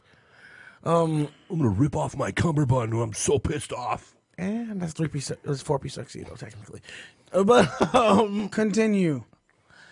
yeah, I'll be really pissed if this is the way it ends. But I really have like a 90% feeling like this is not how it's gonna end. All right. I think he's gonna crush Corbin and be like, "This, I'm not even tired," and that's when we get Cena. And he goes out on his back to Cena. Joe, are you? That's kind of not what he asked you at all, though. He said Right. no. He said That's why I just moved on. Joe, we know you're going to boycott. All right. Allegedly. You actually watch this match, right? And it happens, and Corbin goes over. And we're at this WrestleMania viewing party, and the entire room Man, is I pissed. might still be at freaking hockey. I'm not even excited for this Mania at all. Like, let me preface this, what my answer to your question by saying, this used to be what somebody just said, my Oscars, my Super Bowl, my Christmas. I used to, like, literally miss playoff hockey games to watch Mania. I have a hockey game scheduled for Mania this year.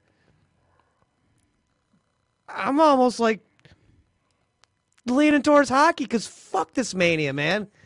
And I know, like, we have this B-Dubs event and everything, but I will be there for all that.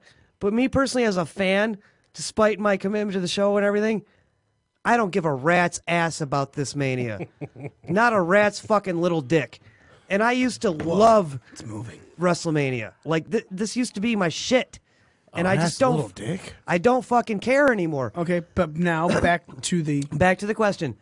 If there is no payoff, if this is not a swerve, if this is the original plan and this is the plan that goes through, and Baron Corbin pins Angle clean in the middle of the ring, and Angle has some, kiss the fans goodbye moment, wave goodbye, and that's it.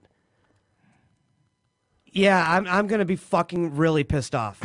I don't know what I'm gonna do. Like, if I'm gonna break stuff inside the bar, or punch somebody, or go home and kick my dog, or fucking or boycott wrestling, or what dude, I will be very unsatisfied.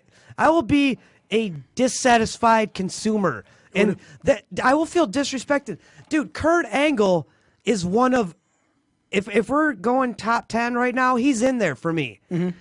And to have his last match against this schmud motherfucker, so Jewish, fucking putz ass Baron fucking Schlorbin, fuck that, dude. I love the Jew rant.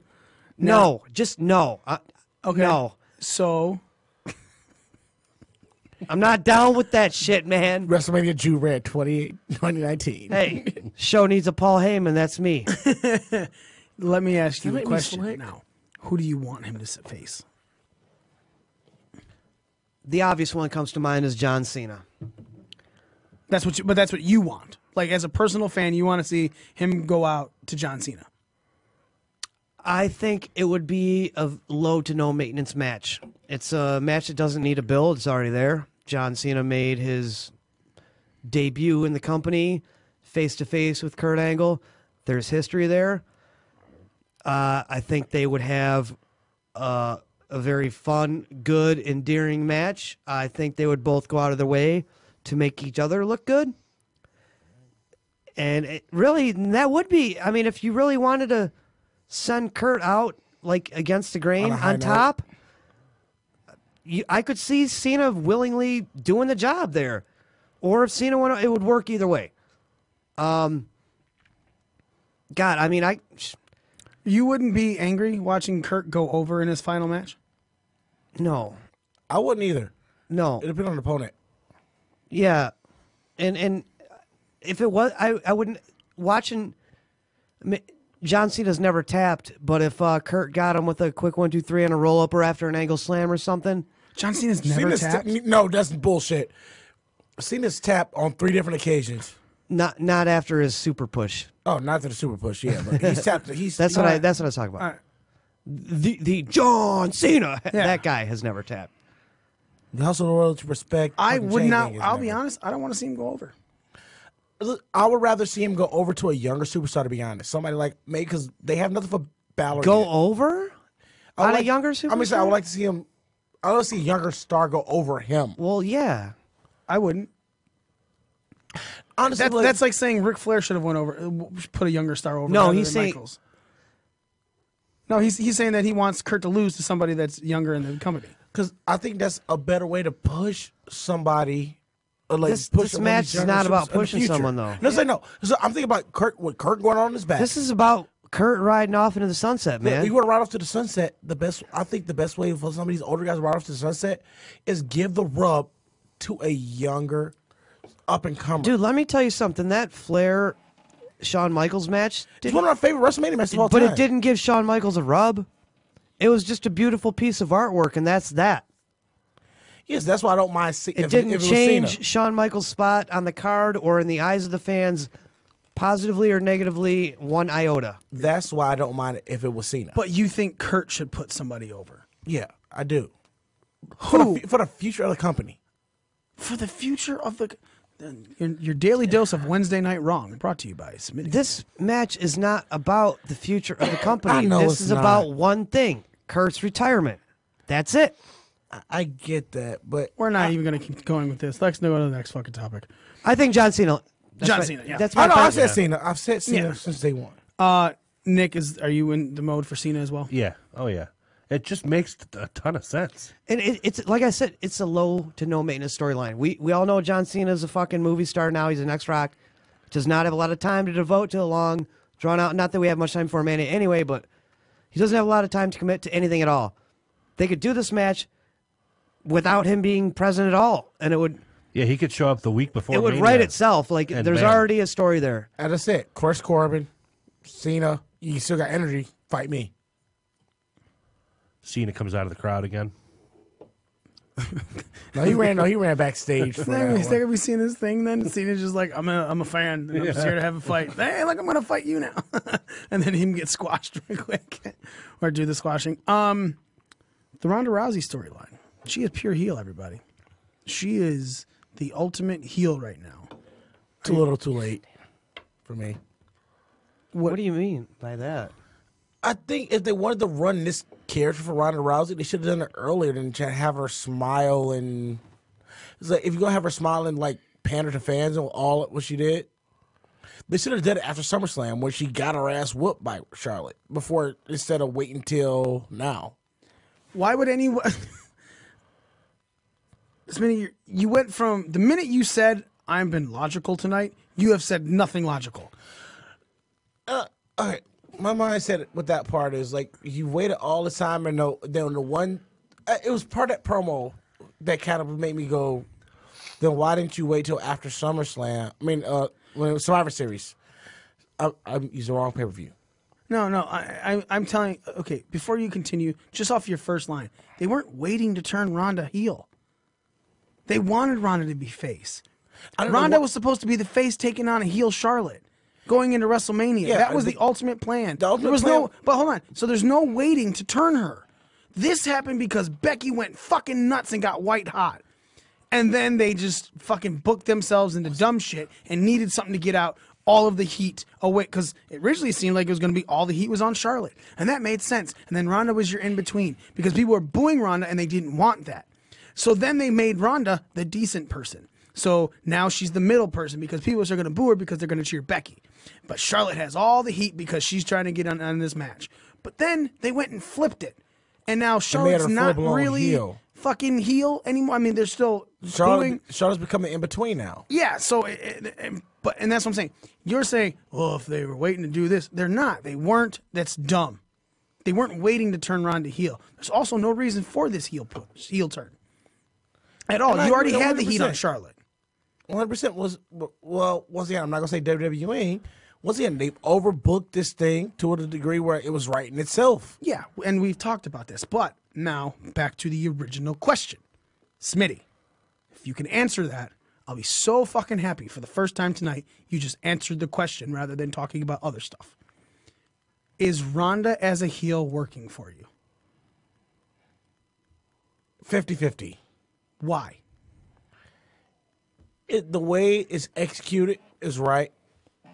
The timing is wrong. Okay, Joe, how are you? So you're saying that's exactly like your Roman Reigns WrestleMania booking idea? Which y'all already said was decent. Yeah, But the booking was wrong. right, but the timing was wrong. That's what we said to you. And Joe, how's this Ronda Rousey thing working out for you? I want y'all to swallow horse cum. Fuck all of you. Well, not you, Nick. Nick, you're silent. He should swallow horse cum. I haven't advanced to the horse cum level yet. You just swallow. They can swallow horse These cum. wrong ideas. These wrong ideas from Smitty just keep hanging around. Horse semen. Swallow it. Off a tree. All right. By a rope. A big loop. Some people call it a noose. It's like a loop at the end of the rope. Fake news. Right. Fake news.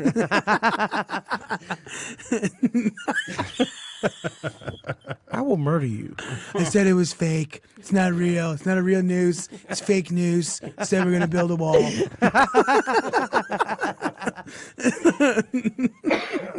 My headphones over there. Go ahead, Joe. I do understand. Des kinda- hates Ronda. Sorry.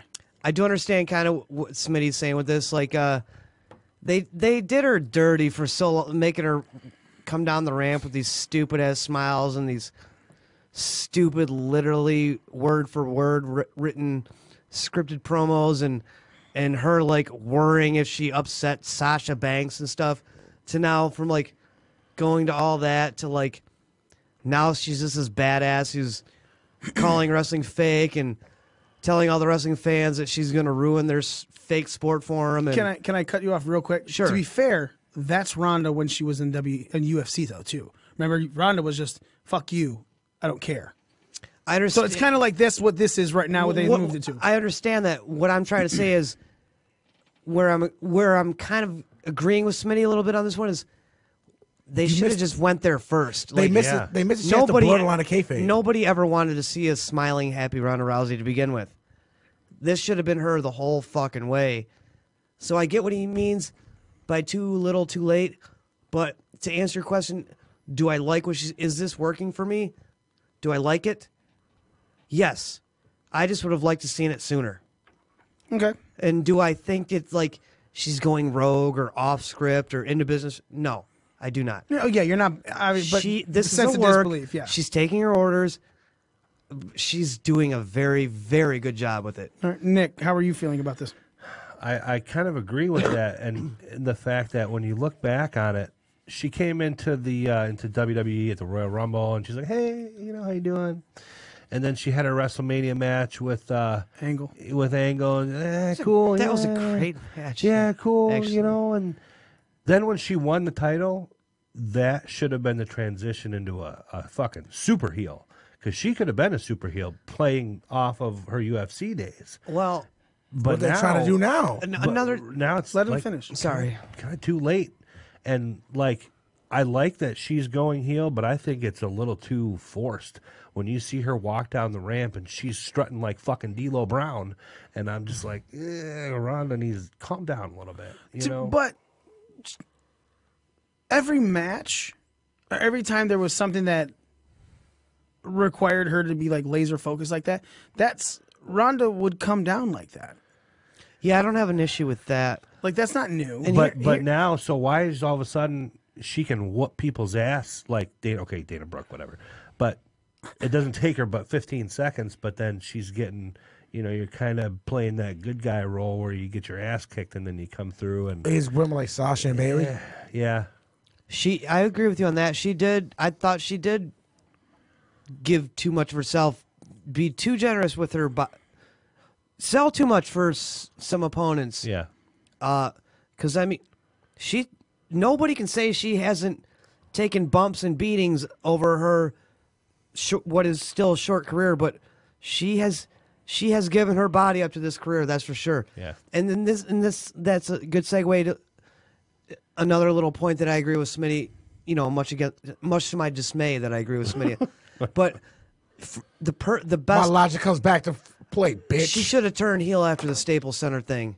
That shit was fucked up. When she got booed out of the building after she got that kendo stick beating, I was sitting there. You deserve it, Chance. Yeah, I was sitting there watching that as a fan, like, what the fuck is wrong with this building? Like, what? I don't understand this at all. Now, this is fucked up to me as a fan watching that. I don't agree with that, and here's why I don't agree with it. Because you're overthinking it. No, I'm not overthinking it. And that was her hometown. Ronda Rousey right then should have been and it threw her off. Like, we watched it. The first fucking thing she did when she was getting booed up, she couldn't even talk. Yeah, the I mic don't had to blame stop. her almost, because Right. I was like, what the fuck is going on here? So let's stop with this, because I still she honestly can't don't go heel understand because that. she can't even talk. Right? She was stuck. No, but the They had next to night send on out- Raw, she she maybe. was stuck. She was stuck. She Well, couldn't talk. they were. ch- I'm not arguing that. No, Let me tell you why I'm The discussing. messed up thing is they booed her out of the pay-per-view Sunday night. Mm-hmm. Same building the next night on Raw. They cheered her. Same building. No, she got mixed reactions the next night. What are you talking about? No, they didn't cheer, because that next night was the night that she flubbed that promo so hard they had to send out Bailey or someone right away. Send out Sasha. Yeah. Is that no? That's not the one where she was like, "Okay, you guys got me." No, that's when they sent Charlotte out, and that was later. On Raw? No, that was Raw. After It was Sasha. Yeah, it wasn't. It led up to the next pay-per-view. The one where she was fumbling and bumbling real bad, and she even admitted she was like, "All right," she's like, "You guys got me." That was the next night after Survivor Series. That was the Monday after Survivor Series, and they sent out Sasha. Really? Because it led to Sasha versus. I thought Ronda that night was next pay-per-view. little ways after that one. No. And then that was the problem. Is then now that's what they're using for this turn now. Because and I don't agree it should have been right after Survivor Series, because of the fact that she couldn't even figure out how to talk to a crowd right then. Like, it's real possible to put someone into heel mode, but if that person themselves can't get past what's going on the outside, and let's be very honest, Ronda Rousey became so introverted after her 2 losses in UFC, especially the first one. She can't handle that. She can't handle that fucking turn. No, she almost went into like exile for a year. Yeah. So, and then I remember for an exact year. I remember seeing her on Ellen, like after her second loss, depression. like talking about she's ready to kill herself. Right. But again, away from that. We're getting away from that. We're not going to talk about dude. that. So her mindset couldn't even handle a crowd booing on her, to where there is no reason you can then say, "Oh, well, I want you to go ahead and cut a promo now to where you're the bad guy." She can't even talk. She couldn't get past what the crowd was doing. I'm not saying that maybe the reason they didn't pull the trigger was because of that. I'm saying I wouldn't have pulled the trigger because of that. Do I use think that emotion? That's the best time to do it. But she can't talk to do it. You can't turn someone heel if they can't talk. She couldn't get past what the fans were saying. Isn't that what Dwayne Johnson did? He used his emotion that point? She couldn't. She cut a pretty good scathing promo on her YouTube channel. Eventually, dude. We're talking months later. It's fucking March, and she cut that I'm promo. sure that was she had permission to do that and was told to go in that direction. Right, I'm not arguing but that was we're not her talking words. about that, but it doesn't matter. Her That's words. not what we're talking about. Once again, that's what I'm emotion. talking about is you can't turn someone heel if they can't talk to go heel. She couldn't say anything. Period. You know, I read she actually like has like an actual I don't speech impediment. She does. She fucking got That's had something when she was a baby. Head trauma. Yeah. Anyway, back onto this subject because we're running late We're not running late. I just want to talk more. Well, we're We running can't. late.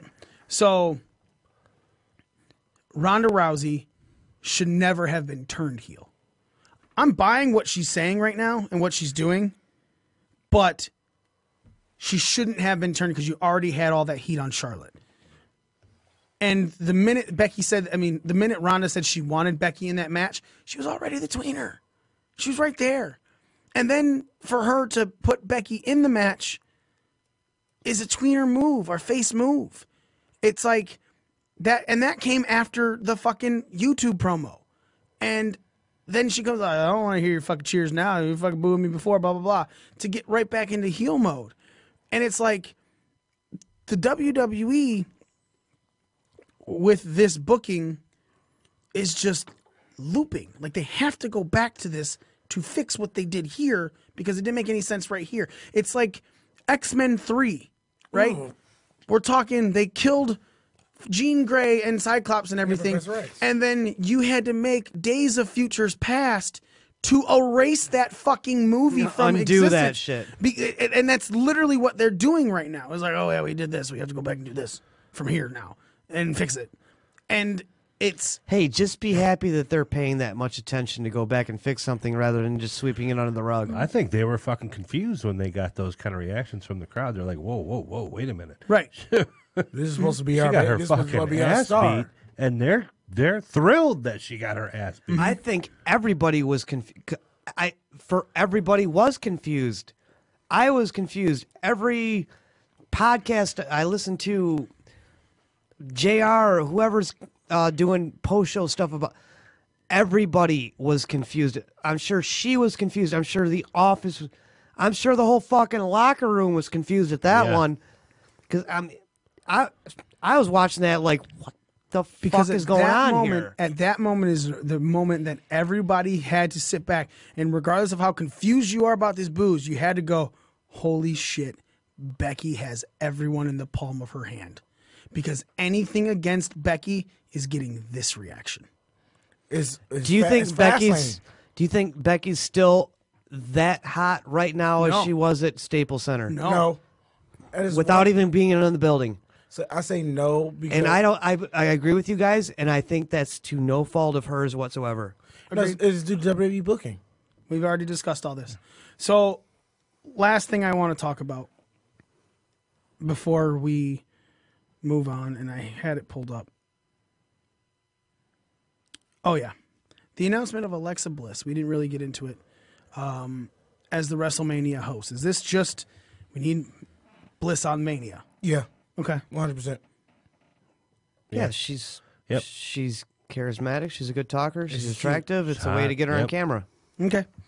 And now, finally, because again, we also did not talk about this last week, the WWE Hall of Fame, Booker T is going to be a 2-time Hall of Famer.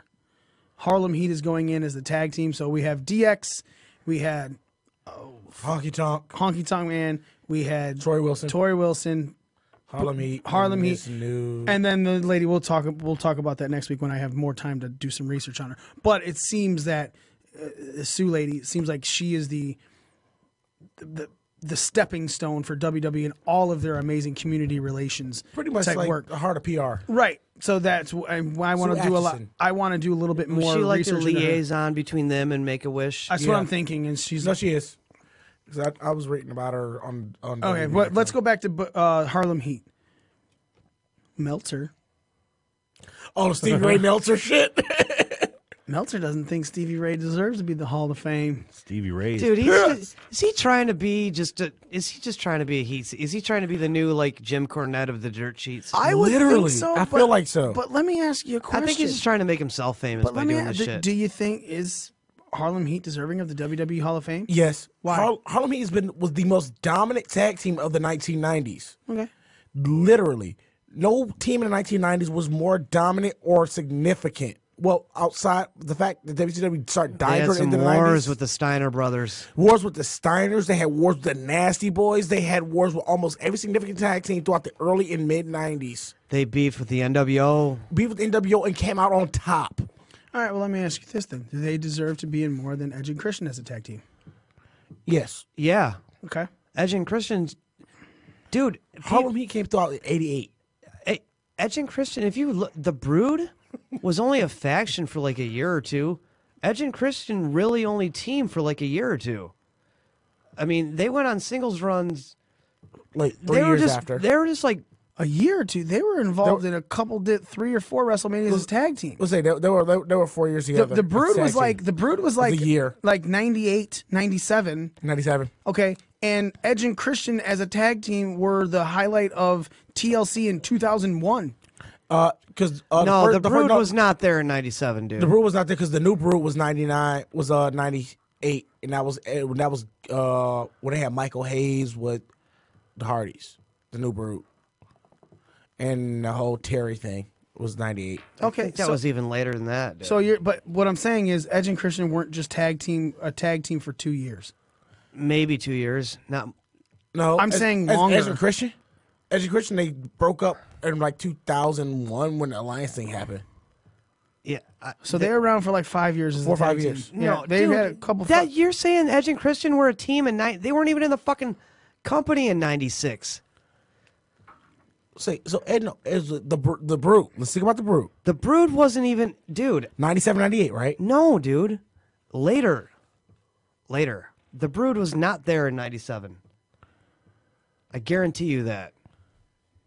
Look up the TRT tournament because that's right the year that Gangrel broke up. I mean, The Brood was only faction for a little bit more than a year, no more than 2, and Edge and Christian weren't a team much longer than that. 96. 96. The Brood? No. Edge might have been signed by the company by '96. The Brood, Edge and Christian were from 98 to 2001. 3 years. Definitely not 2. I'm so far off. I knew the Jesus breakup Christ. was 2001 because they feuded during the whole Alliance thing. Christian went to What the I'm Alliance. saying is, people think they were together a lot longer than they actually were, just because they did so much historical Brood was stuff, 96 and they did so much cool stuff in a short amount of time. Honestly, they were so cool. But they had 7 title runs as tag team champions. And the Dudleys had what? 9? In Dudleys were together for a lot longer. They were not long. In WWE? yeah. Oh, I don't know. But well, that's what I'm saying. Is like so Edge and Christian the deserve tag it less team titles scene, the whole tag team division scene was hot back then. I mean, because of them 3. Yeah, you had the Hardys and the Dudleys and Edge and Christian trading it back and forth all the time. But even before with that, a couple other teams here and there mixed in, if you go back APA and Okay, so stuff we're like we're that. getting off the topic. So you're saying that yes, you think Harlem Heat is more deserving as a tag team Hall of Fame than Edge and Christian. yes. First, both of you. All right, Nick, what are you thinking about that? Yeah. After putting it into perspective, because that wasn't like a couple of years ago. I really did feel like Edge and Christian were around a lot longer than that. But when you say that they were only around for a couple of years, I was like, okay, yeah. Because Harlem Heat came around in 1990. And I'm sitting here trying to think of tag teams that were in the 90s that really kind of made a mark the way that Harlem Heat did. And I'm thinking not Nasty Boys. Okay, well, you look at NWO, but, Harlem Heat had their number for a while. So 1990 to 2000, that was a full 10 years. Harlem Heat was a team for a long time before Booker T was like The man. kind of like, they all right, three guys for a while? no. I thought There's that all- They had a was- manager, Sherry. They had a manager. Sherry. She was great. That was the whole somebody Hogan. We coming for you, nigga. Yeah, we don't even need to go there. Everyone knows about this. That's whatever. Sister I Sherry. still I used it. I It's mean, funny. Yes, it's funny, the but sister, she was Sister Sherry at that point. she was so good. She was Hulk Hogan, we coming for you, nigga. Hey, look, it's now not what okay. it's Well, proud. so let's talk about this then, because there was a lot of talk that the Hart Foundation was going to go in. Brett and PR move. Anvil. Anvil. I think it's a PR move. Now that's a team I would say is more deserving than Harlem Heat. Okay. Yeah, because they were around since Stampede. Late 80s, early 90s. They were mid 80s. They were So even Stampede. Smitty, what you're saying, that's a PR move to get a black team in there? Is that what you're saying? Oh no, I think it's a PR move to get the heat off of the storyline with Kofi to a certain degree. What? Okay, so as soon as the heat from the Kofi storyline start coming around, the rumors are all for the Hart Foundation are already around, right? What? With all the Wait, what? No. Listen, The rumors for the Hart Foundation were out before Tori Wilson went in. I know. So And when that was 3 weeks ago. the thing about Could still be announced, right? Heart Foundation. No, Heart Foundation They still already be have the announced. fucking tag team in. They already attack him. So with all the stuff going on with Kofi, the best PR, one of the good, something you could do PR wise, minimal wise, is get a brother inside inside Hall of Fame. Am I right? No, the pull the heat away from WWE. I'm processing No, this the for pull a second. the pull the heat away from WWE. Dude, there is no real. The only heat on them for this is by ignorant, naive fucking marks. The WWE is not doing anything. It's a storyline. Kofi's gonna go wrestle for the title at Mania. Yeah, I believe that. And I believe There he's is not gonna no win, but there is no holding Kofi back because of his skin color. It's a fucking story, all right? Like, I don't think this putting Harlem Heat in is a move to get the heat off WWE for Vince being like David Duke to fucking Kofi Kingston or something. You know don't what I bring mean? those people to my damn shows. Yeah. Oh, Dave Sterling, you mean? Not David Duke. I don't know who the fuck David Sterling is. Donald Sterling, not. From Heart Foundation. Fuck, shut up. Right. Just stop talking. No, Donald Sterling was the guy from the owner of the Clippers. Anyway, I don't care. Yeah. No one cares. I don't care anymore. We're done. White people don't. No, it doesn't have any effect to what we're talking about. This is great. Now over to Ollie with the weather. It's gonna rain. It's gonna rain. Ladies and gentlemen, we want to thank you so much for listening, for watching all of this stuff. If you're watching live, listening live, make sure you go to Apple Podcasts, subscribe to our podcast, rate us, give us 5 stars. Smitty, you have something to say that's not stupid. So there's a show going on next Saturday on 30th. Yeah, Old Wrestling comes to Detroit. It's at Whiskey Factory in Detroit, Michigan, 1000 Maple Street. It's gonna the women's match for the show is sponsored by Volta Midnight. We ended up getting 3 tickets for it via them. And it's door opens at 7. Show starts at 7:45. What's Vault at Midnight? Volta Midnight is a comic book store, nerd stuff. And how do you spell old wrestling? OLDE. Thank you. Yeah, thank you. Ye old. What? Ye old wrestling. O. I'm confused with what that was about. How I spelled old. It's Old Wrestling comes to Detroit. It's at Whiskey Factory. 1000. Is OLDE an acronym? No, that's the way old is spelled for. What I'm saying is it like, because it's like WWE wrestling. WWE is an acronym. This is Old Wrestling comes to Detroit. No, I believe it is an accurate. I'm without googling it right now. I'm not sure what it actually is. For more information, go to oldwrestling.com. I just wanted to make sure OLDE. Smitty let the fans know that there's an E at the end, so they Oh, search okay. for it properly. So what you were doing was getting him to put it over properly. yes, I see what you did For there. more information, making because him apparently helping him do his job correctly. Maybe. Apparently, because I'm going to give you the information from the tickets. For more information, go to www.oldwrestling, OLDE wrestling, WRESTLING.com. Mario said, damn, that man could cut a promo. Shades of Sid Vicious. Hey, but I beat you, so fuck off, bitch. Sid And I'm gonna Vicious beat- and Scott Steiner. It holds so true what Z said that one show. He was like, Smitty is defensive. Every time it comes off as a 12-year-old, everything something like a 12-year-old boy would say. Oh, I did this, so fuck you, bitch. Hey, look, I beat you. I beat I beat you. I beat you. I beat you before. I beat you. And I'm going to beat you with the Yeah. retard known as Z, so. This is my ball, and I'm going home now. I can't be quarterback. Fuck you. So as soon as I beat you with the retard Z, you have nothing else to say. So shut your fucking cock holster. He's Z-tarded. I'm politically incorrect, so fuck off. He is high on life of his beating me at scorecards. Hey, look. I talk shit, I back it up. Okay. Ladies and gentlemen, thank you so much for listening. Check us out on all of our social media. Facebook, Instagram, Twitter, Snapchat. Look, man, our boy Nick is running Snapchat and fucking and Instagram like a motherfucker right now. So all that content that you see going on there is done by him. Don't think it's me. Stop trying to send nudes. That's been happening a lot on Snapchat. I'm like, you bitches need to calm down. Shut up, bitch. You know you like I'm it. just like, screenshot. They're like, why does the wrestling podcast keep screenshotting my photos? Shut up, bitch. You know you like it. What are you talking about? You like the nudes. Got a few peepees come across. Too. Shut up, bitch. You know you like it. Those are the ones That's for that. you Those are the personally. ones that are thinking Smitty's running it. It's got that Marcus mouth going on. That's all he does. 100% Marcus Mouse. So make sure you follow us on all of our social Y'all keep media. talking about it. What? Y'all keep talking about it. That's why it keeps going to you. Just continue on. Yeah, I can't because I know you're like dumbfounded. Like, every time you talk, loud, assholes! just when I thought he couldn't get any more stupid, he gets right, more he stupid. just keeps going. He keeps going. He keeps going. So make sure you're following us on all of our social media: Facebook, Twitter, Instagram, Snapchat, all that fun stuff. Get all the content from us. If you're watching live, listening live, again, please go to Apple Podcasts, rate us 5 stars, subscribe to that. If you guys are listening on the podcast, you can watch.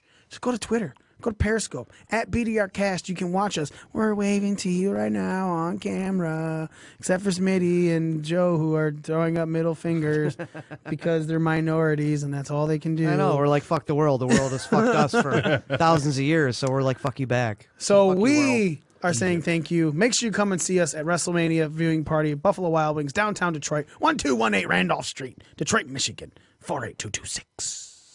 On April 7th. You really see all me? the giveaways, all of the fun, all of the awesomeness, All the that will bitches. be, and there will be females there. All the cocaine. No, scratch. We can have this, right?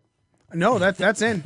That's Fuck in. it. All the bitches and all Or the you can see cocaine. I me do and the at least cocaine. 2 of us else at Old Wrestling Ultimate Night. They want to give out some stuff for us as well. Well said. We are your ring crew. Nick, I want to talk more about this. That's why I was trying to get her earlier. Yeah. Joe. And me, the almighty one, Mikey himself. Thank you so much for listening. We are out.